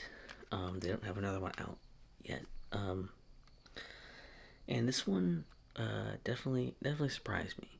Apparently also, like, between the last one in 2016 and this one, obviously a lot of stuff happened, but also one of those things is that Dave Mustaine, I guess, like, I think during the time he basically found out he had throat cancer, I think, and beat it. So that's a lot, but yeah, this is definitely good. It's definitely better than you would think a metal band would still be making new material however many goddamn years later, right? That's pretty insane. And I think what's kind of cool too with the stuff on here is that it sounds like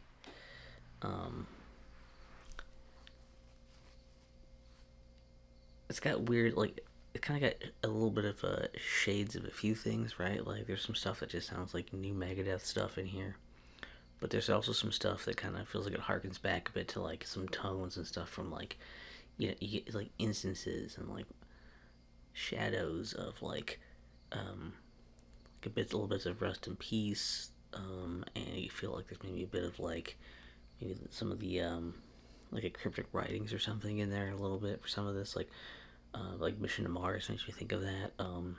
There's some like pretty crazy like riff things going on that are almost more like definitely more like thrashy. Like there's definitely a good amount of like thrashing going on for this album as well.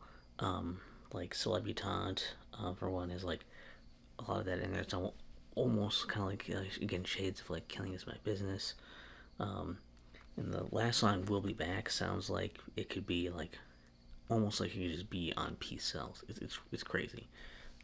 So like it's definitely cool. It's definitely interesting. I don't know that I would call it one of their best, but it is good. In fact, looking at the for my favorite songs, my favorite song on here by a hair is Celebutante, just because like that thing, it rocks really hard. Okay, it goes pretty hard, and it's got the cool like it's catchy and it's cool. It's got those cool riffs in it. It's crazy how good that is. It's like, wow, you don't expect Megadeth to still thrash this hard, and they do. And then it was a close call because the title track is also very good, very interesting, and also notably, I did kind of like Mission to Mars. Like the end stuff is kind of silly, where there's like he name drops, with these little like talking like as if he's talking over like space radio or whatever. He name drops Rust in Peace, and it's like, oh, there's a new way, you're the first in line, like weird like stupid shit like that in there. That's dumb. But the like intro of it I kind of like too, because it's like the song itself feels very like it could be like off Cryptic Writings or something, where they're trying to be like catchier and whatnot. But I think like the intro bit I kind of also like that. It's because the intro kind of sounds like something that I would make. So I kind of like that. It's like, oh, hey, whoa, that sounds like something I would do. So that was kind of cool. Until they really get to the proper main part. And my least favorite ended up being well,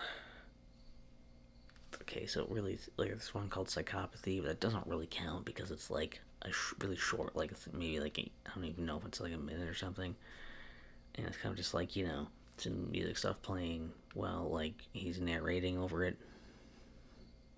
Do those really count? They're almost more like an intro to the next song. So if I'm gonna pick an actual song, "Life in Hell" was kind of, you get it. It wasn't great. It was like long. Um, yeah, it was that great. Um, so like overall, I think the album is a little bit. It's maybe a little shaky. Um, there's a lot of stuff that's pretty forgettable unless you like listen to it a few times and you're like, once you start hearing it, you're like, oh yeah, that one, right? But there's definitely some forgettable stuff on here. There's some cool things on here for sure that you like remember. You're like, oh, that one's really cool. Um, and I also think the vocals are very good on here as well. I mean, like, there's definitely like cool riffs on here.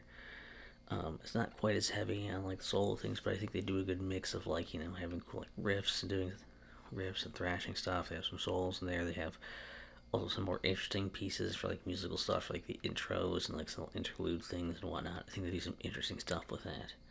Um, and a lot of the singing is just like it's very good. I think the vocal performance is actually really, even though like obviously Dave's voice isn't what it used to be. He's using it really effectively here, and I thought it sounded really good. Um, pretty pretty impressed. Um, and as long as I already got you on the thing here, I didn't plan to do this immediately, but I'll go grab a couple things. I'll just let it roll.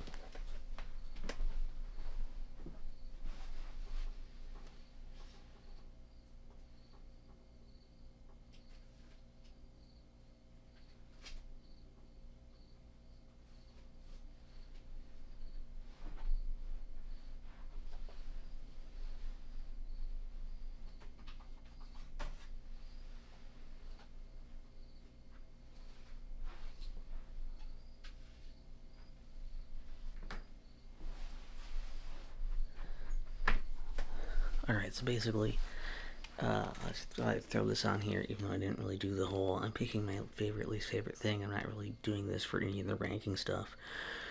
But before we get to the whole, I'm going to rank these, I listened to a couple of other side tangent things around this. Um, one of them was this, which, if you can see that on here, it does not really have any indication as to what the fuck it is, really. Other than, it came out in 2002. And I guess I mistakenly assumed at first that this was Rude Awakening, the live album. It is not. What this is, because I figured out while I was listening, I was trying to look up the track list, and I was like, wait, this isn't right. This is a compilation thing. It's called Still Alive. And well, and basically what this is a really stupid compilation of, half of it is songs from Rude Awakening, the live album, which I think I have the DVD.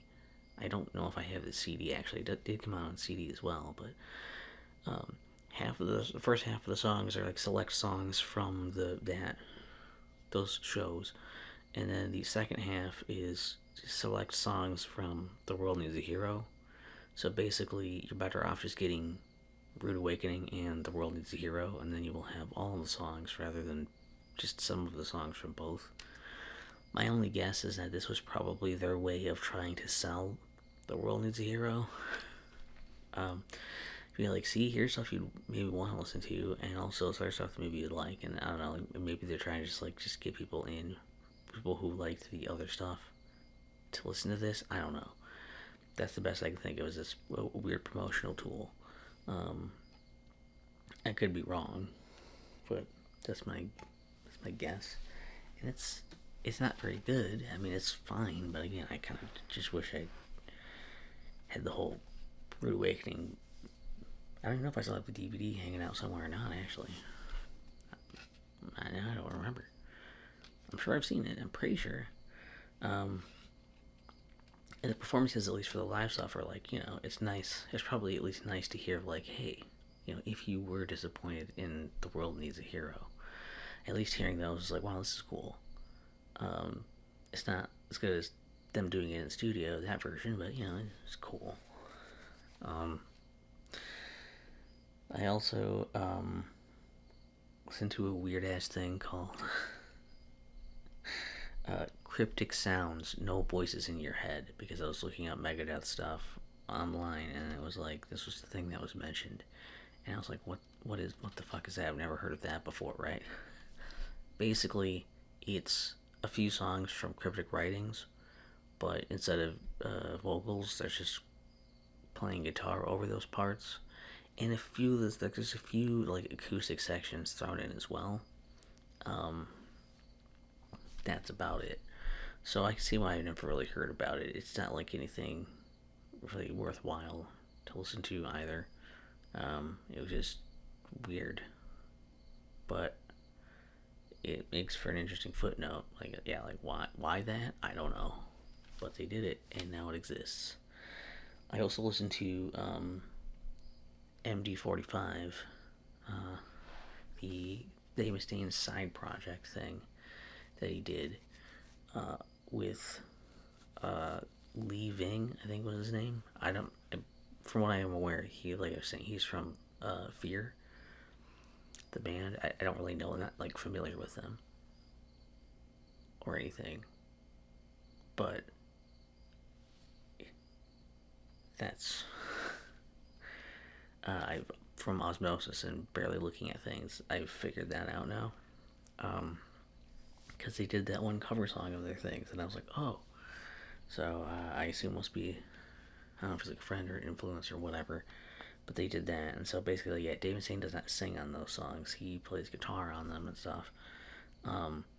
It was a little more like, the album is called The Craving. They only did one album, and this was kind of done in that kind of in between time when it was kind of uncertain as if to like Megadeth was even going to keep going as a thing, before that came back.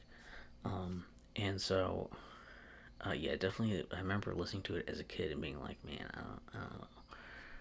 I don't know about this, because I wanted it to be like Megadeth, but with a different singer. It sounds very different, and also the playstyle and things. A lot of it's more like about kind of like a punk thing, punk rocky kind of thing. And I think I definitely was more open and receptive to listening to it now. And so I didn't hate it. It was kind of neat. I don't know if I would necessarily want to revisit it much. It's fine. It's interesting. I didn't, like I said, I wasn't like, this is awesome, I need to hear more of this, but it was like, that was cool. So that's improvement. That's, look, I've grown. Then there's also the thing is, how like a bunch of those albums got remastered. This was one of them. For whatever reason, Dave Mustaine also remastered MD45's The Craving. And what's weird is that he decided to he basically, there's parts where like he re-recorded some guitar things. There's parts where there were harmonica playing. He recorded over that with like guitar, and then he just replaced all the vocals with him singing. And even that, like, his explanation for doing so made sense. He's like, well, it kind of, it'll bring in more Megadeth fans, because people who like Megadeth won't necessarily want to hear something with a different singer. So I do think that version is probably more, it's going to be, people who are fans of Megadeth are going to be more likely to listen to that, I think. Just because, by virtue of Dave Mustaine singing, for one thing, it sounds more like Megadeth. Even if a lot of the songs are really not quite that style, even with, putting more guitars over it and stuff. The weird thing is that he didn't really consult Leaving about that at all. He just kind of did it. And Leaving is like, I don't know why he did that. So I thought that, I'm sure he just did it because they paid him to do it. But Like, it is weird. You wouldn't consult them or anything. It's just kind of bizarre. But at the same time, like I think a few songs probably are like a little bit cooler in that version, but um, obviously most of these songs are written for the way they were done originally. Even if some of the guitar sounds kind of weak and stuff on there, like the singing is very prominent, and it just like there are definitely some songs where like, wow, like this worked with Lee Vang singing, and Dave Mustaine is not cutting it on this, So like, depends on the song, depends on your preference, obviously, but if you're gonna listen to that out of interest, I would recommend listening to the original one, just because that's what would have been a thing if it had taken off. Um, Rather than basically Dave Mustaine covering these songs, more or less, right? Um, the last one to bring up for these side ones is I have Hidden Treasures. I don't have the case anymore, so I just again put it in like one of these jewel cases just so I could have it out here for storing it and display. And this is basically a mix of stuff. This came out like I think it said '95 or something. It came out in the '90s. Um, this is like a compilation of songs that were either done on like tribute albums or whatever. I think there's some stuff like that, or whatever, like some covers that are on there, and there's some songs that were done for like movies. So it's kind of like some of these like side project, like they were putting on other stuff and whatever, and so they just kind of lumped them all together. Um,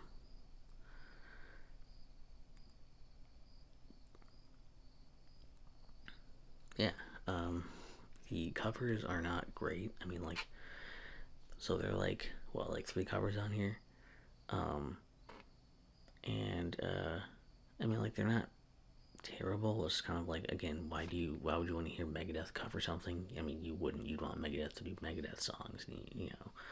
They're probably not gonna. I've never heard Megadeth do a cover of a song that's like people don't know about, or if they do know about it, they made it better. So, um, you know. Also, they do another Sex Pistols cover on here with Problem. Um, oh, it says the song's down here, doesn't it? Problems? Yeah, that sucks. Um, that one's probably particularly bad. So they ended on that as well, which is annoying. But the original stuff on here is some cool stuff, like 99 Ways to Die is really good. Diadems is awesome.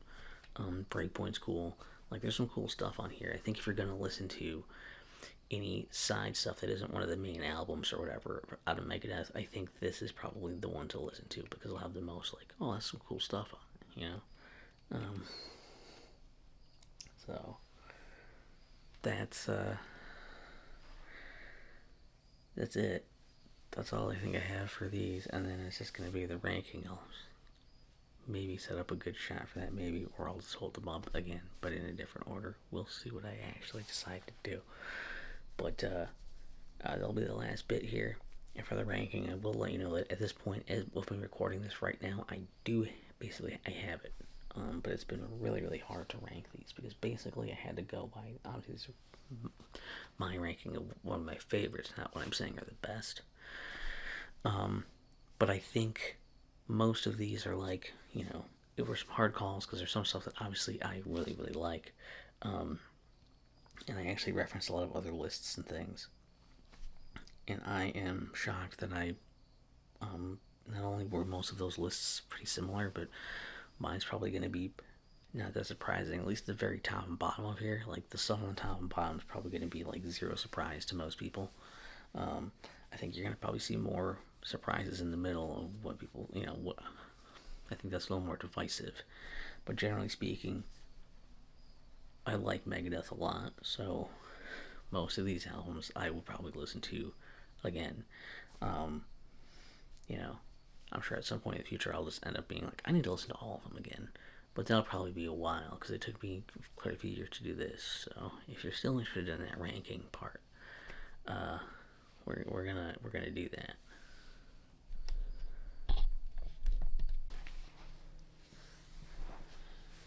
All right, this is pointed at the floor.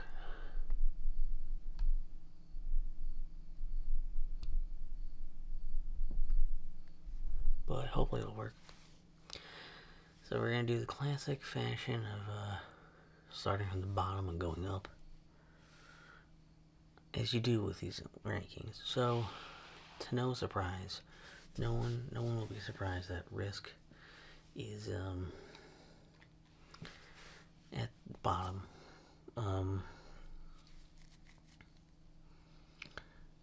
Because actually, I should have my phone over here so I can keep track of the numbers. Because I'm gonna forget as I'm saying it. Okay. But number 16, that one's easy enough to remember. Just in case I need to. Anyways, so Risk, zero surprises here. Like I mentioned, I like Insomnia a lot. Prince of Darkness is neat, but other than that, there's not a whole lot of real good stuff here. You don't really want to have an album of like stuff that doesn't really sound that much like Megadeth and stuff that just isn't that great, anyways. I can't really bring myself to sit here and like listen to this whole album over and over or anything, like, because that's part of this too. I'm trying to look at these also as like entire albums, kind of a bit as well, and as a whole, I can't really do this. You know, it's just, I usually listen to those first two songs and it's just like, I think I'm good. Probably also a bit unsurprisingly here. Next is Super Collider. And just, I mean, it's a cool cover and all, but, yeah, there's not a lot here. You know, it's okay. There's at least a few songs on here, and I think if anything, I could listen to more of this. Just, you know, out of like if I want to sit down and listen to a whole album, don't want to listen to, you know, Risk for like 2 songs and then kind of like suffer through the rest of it. Be like, I'll listen to this and be like a couple songs that are good, and the rest of it's like, whatever. You know, it's the lesser of two evils. It's not, the lows aren't nearly as low as Risk. The one, this is where we're gonna immediately get people mad at me. I think we're gonna have a lot of disagreements. Next up for me is The System Has Failed. I don't really much care for this. I gave it a shot. I like it better now than I did the first time I re-listened to it. I assume I didn't like it that much before if I don't have it, if I got rid of it or whatever, but it's not quite there. It was Megadeth trying to recover. I'm struggling, and like there's just not that many real good songs on here. It's like, it sounds like Megadeth, but it sounds like Megadeth struggling to sound like Megadeth, basically. And that's just not that enjoyable for me. So most of it I'm like, kind of a pass. I'd rather listen to something that's like Megadeth that's good, you know?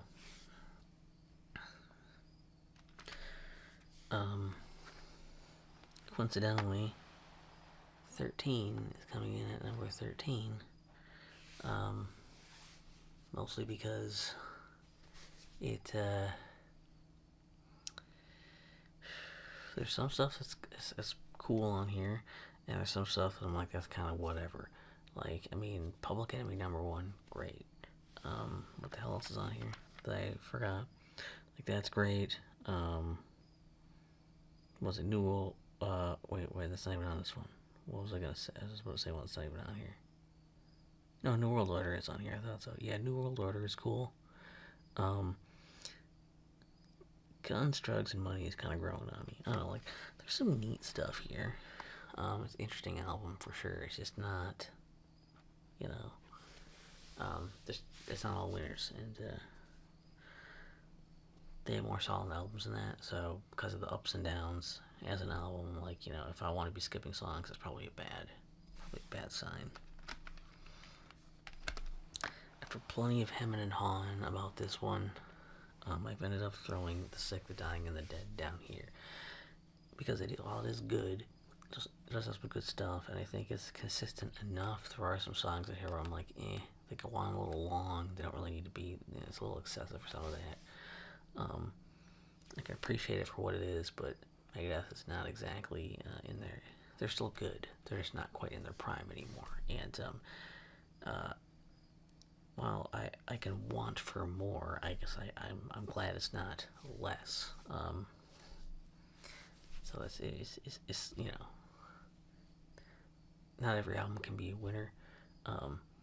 But I think this is probably like, 13 and upward are pretty much all ones where like, yeah, I'll listen to these, so. And here's where I'm really gonna get people mad now, when you realize that this is where we put The World Needs a Hero. Now I understand why people will be like, what are you doing? Why would you put that here? And the answer is quite simple. It's because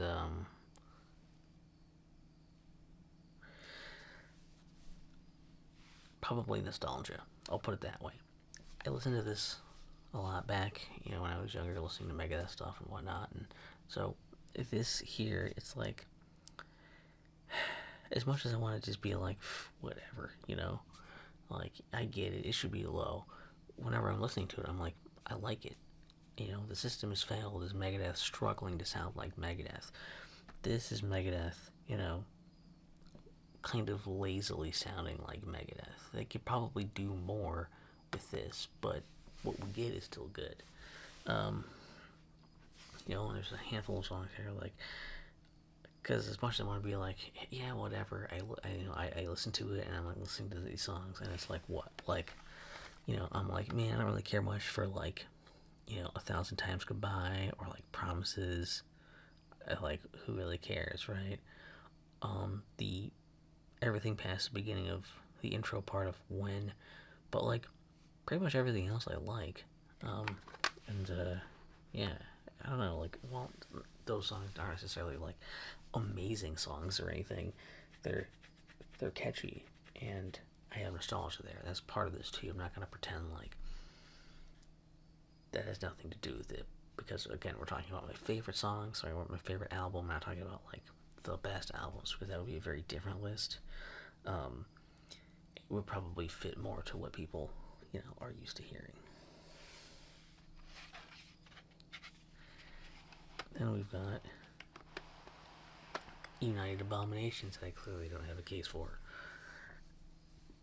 And this one slid up here because it might seem low for some people. It does sound like some, Megadeth finally coming back to form. We had Megadeth struggling to sound like Megadeth. We went from like them lazily trying to sound like Megadeth to struggling to sound like Megadeth again, to here where they finally just do sound like Megadeth again. And there's some good stuff on here. And like, you can tell like the singing still sounds like Dave still has it here. For the singing bits, the guitars, everything sounds like it sounds right. It sounds like Megadeth. The only downside is that it's not as good as all of the other Megadeth stuff that sounds like this. So it's, while it's a nice return to form, it's good. I like it. It makes sense going forward to do this. It just lacks some of the staying power and personality and the big hits that like some of these other albums had. It's passable. It works. It's what you'd want. It's just, not real remarkable, I think, is the only issue. This is maybe where it got pretty tricky here. I guess I should mark this as part of our top 10, I guess. I'm actually a little surprised that United Abominations made it to the top 10, but I guess only 6 of them can't be up there, so, like, it is still pretty close between this and World Needs a Hero to some extent, because I remember more stuff off of World Needs a Hero, but I think this stuff is probably still a bit better. Youthanasia is next. This is good stuff. Again, you're gonna see a lot of nostalgia popping up here now that we're getting higher up. I listen to this a lot, and it's a lot of the stuff is just very catchy. It's memorable, it sticks with you. A lot of it's pretty good too. I mean, like, they're not all winners on here, but and they're not the most complex songs or anything, or the craziest songs. But for the more kind of like pop metal kind of thing going on, whatever, like kind of like the trying to do some more interesting stuff there. Like, this is really good. I think if you can appreciate it for what it is, it's a pretty good album with a number of songs that I'm like, yeah, it's really, they caught me. And again, it's pretty solid, like, quality overall consistently. It doesn't feel like there's big like dips or anything like that, or any big ups and downs going on and whatnot. Followed by Cryptic Writings, which is again, I think this is one people might be a little mad at me. I've seen some. This is a little divisive about Cryptic Writings, but I like Cryptic Writings, and I think that basically there are a few songs on here that I think like, well, it's not quite as consistent as Youthanasia. I think Cryptic Writings is, I don't know, like Shoelf's really good. I don't like basically when I'm looking at Cryptic Writings too. Like when I'm looking at these albums, like I'm like, like what songs don't I like on these? I'm like, I kind of like that all of them are on here for the most part, right? Like, it's what what the hell's on here? Like Blood of Heroes is kind of whatever. Family Tree is kind of like, not really a fan of those. And like, Cryptic Writings, I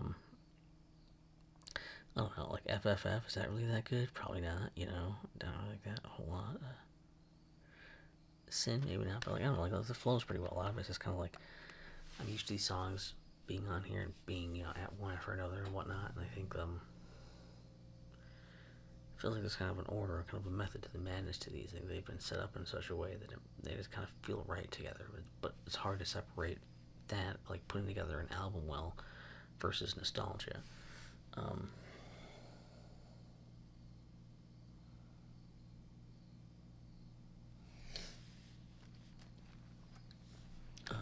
Then we've got, my things are gonna start hitting each other. I should move those. Dystopia. I'm gonna move these because you can't even see them off cam anyway. So I'm gonna start moving these out of the way here. Now, Dystopia was awesome. I think this is the mark of like really, really good stuff. We're in the part where I'm like, not just like, like this is good. Like, this stuff's really good. I was really being impressed with Dystopia. I think that it's maybe not the most consistent album. There's some stuff that I definitely like more than other stuff, but it definitely has like a kind of like a tone to it, and it's got some pretty cool songs on here. I think this album is kind of like an adventure. Like the flow of the album from song to song, I think is good. And so I think that goes a long way of like sitting here listening to the album. It's not just a bunch of songs on a thing. It feels like it's kind of like an experience, and I think that's what kind of slid this up this high on here.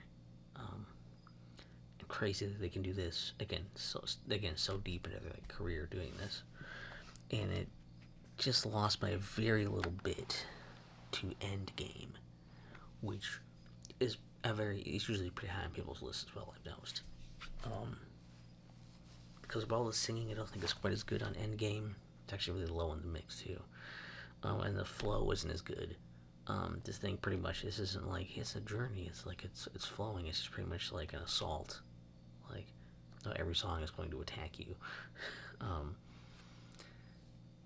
It is just you really can't argue with the sound. The guitar tones they're doing, the riffs, and the solos. That stuff's like all over the place, and it's on point, and it's just, this thing is just crammed full. It is really hard to argue with this, especially if you're looking for like, a continuation of classic Megadeth stuff. This feels like really like this is it, right? Like, United Abominations is a cool return to form, but this is like, okay, we're back, and let's move forward and keep doing stuff, and this is where we go. Damn depressive. Now we're in the top 5. We'll probably see a lot fewer surprises.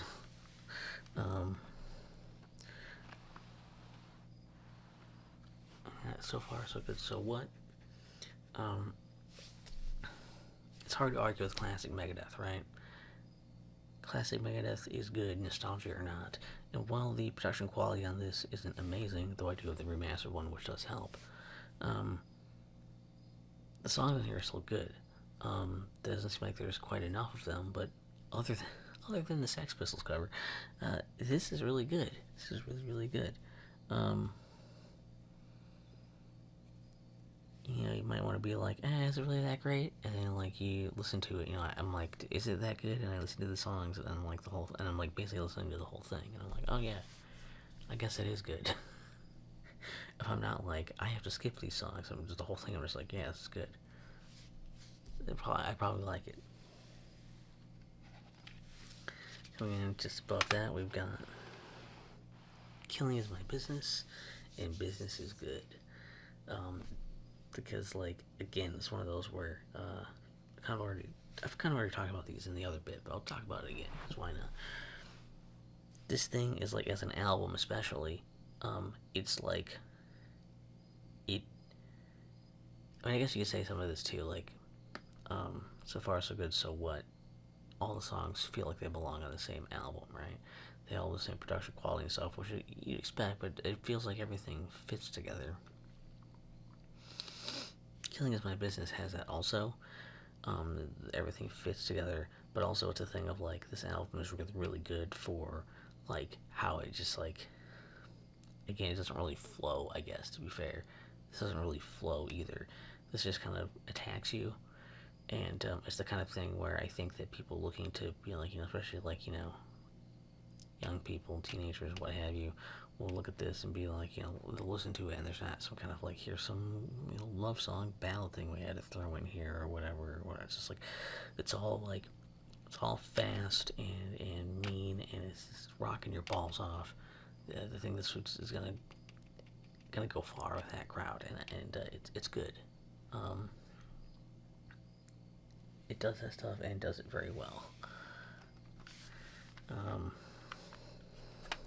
Number 3 is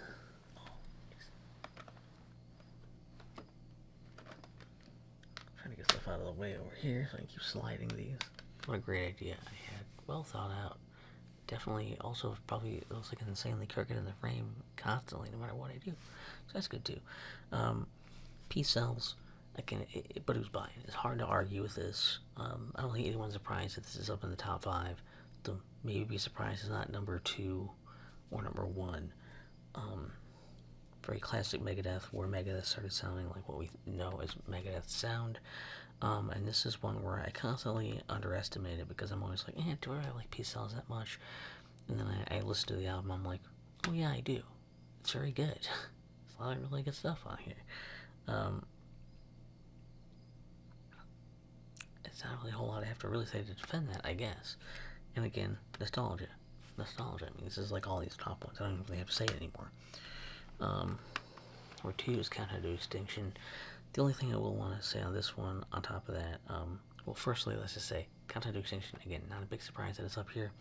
Number 2 for me, because it's like, look, what a solid album. Just listen to it, and all of it is just like, the weakest thing is Sweating Bullets. I don't care for that too much, but I'm not sitting here like skipping songs on Countdown to Extinction. It's very very good, very consistent, and especially for something that's so like interesting and like different. It really still sounds like Megadeth, even though it's like a really bizarre thing for Megadeth to do. Yeah, I don't know. It's like, how do they manage this and get away with it and have it work? I couldn't tell you.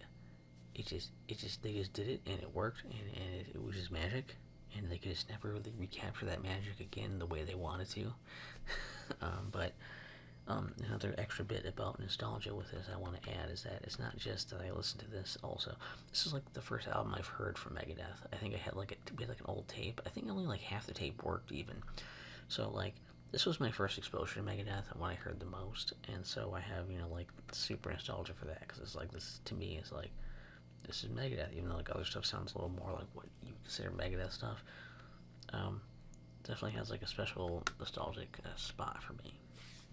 And that leaves by no surprises, not just because there's no other album left for me to have picked, but Rust in Peace, where every song on this album is good. In fact, almost all of them are like great. So, I mean, is there any shock? Do I really need to justify this? No. There's some nostalgia here too. But again, like I say, the craziest part is that until I went to re-listen to this like this year, I was still like, I really like Countdown to Extinction. It's probably my favorite. And then I listened, like, I was like, Rest in Peace and Peace Cells are probably about the same. I don't know, they're cool. And then I re-listened to Rest in Peace, and I was like, holy shit, this is amazing. Why did nobody tell me? What happened? Where was I this whole time? How was it this good? And I just never really, never clicked with me. I don't know.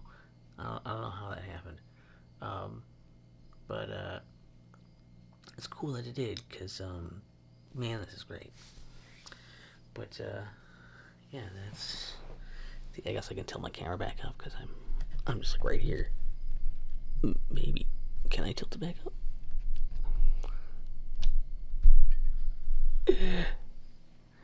Oh, sort of. Oh, I am zoomed in super far, aren't I? I also don't have any lights on me.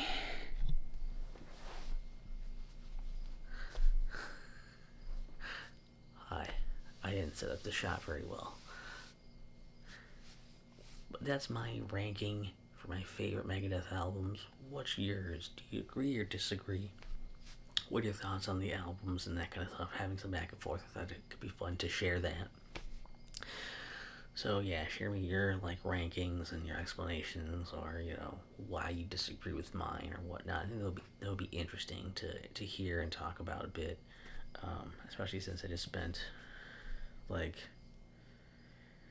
hasn't been that long, but it's had to be at least a month or something doing this. It's taken me a while because I had to re-listen to a lot of these multiple times to be sure that I knew how I felt about them, and then I had to listen to them again to find the placements of some of them. It's been tough, what is awesome is that there are so many of these that I do like, and that I have them now on CDs. I can listen to them. I can listen to them in my nice little Walkman. I used to listen to music all the time. It's awesome. It's good. I like it. I enjoy music sometimes. I guess probably most of the time. I don't know that you can really hear any of the Megadeth influence in my music, but I have listened to a lot of it. So, yeah, this has been fun. Hopefully, it's been somewhat interesting. Also, hopefully, the sound has been good enough for it to be relaxing and stuff. I don't have any idea. I just used the mic that I plugged into my camera, so it's not like I was lazy and didn't connect an external mic or whatever and record audio on my Yeti or something. I could probably do that I'd rather do that on a contiguous video. We'll see. I got some ideas. It's just, it takes time to do these, and I've been doing these over my nights. Shut up, fridge. And I don't know. So, I do have plans to do more ASMR videos. I say it every time. I do have plans. When they will happen, I don't know. I've got a book of crosswords I gotta do. I think I can turn that into a video in pieces. And I've got a couple of items to play around with. I got stuff. And people, I'm sure, would throw out suggestions. But, if anybody's still here for the ASMR stuff, if you guys are here for that, thank you. Because I know I've been horrible about it. And I constantly say, I should do more of that. I'm gonna do more of that, and then I just don't. And instead I have to have people show up and watch videos from 8 years ago and be like, hey, who's still here in 2024? And I'm like, I'm still here. Which I guess is good, because some of those old videos, when I recorded those, I probably didn't think I would even be here by this point. So that, stuff happens, and so do things. And with that, have a great day.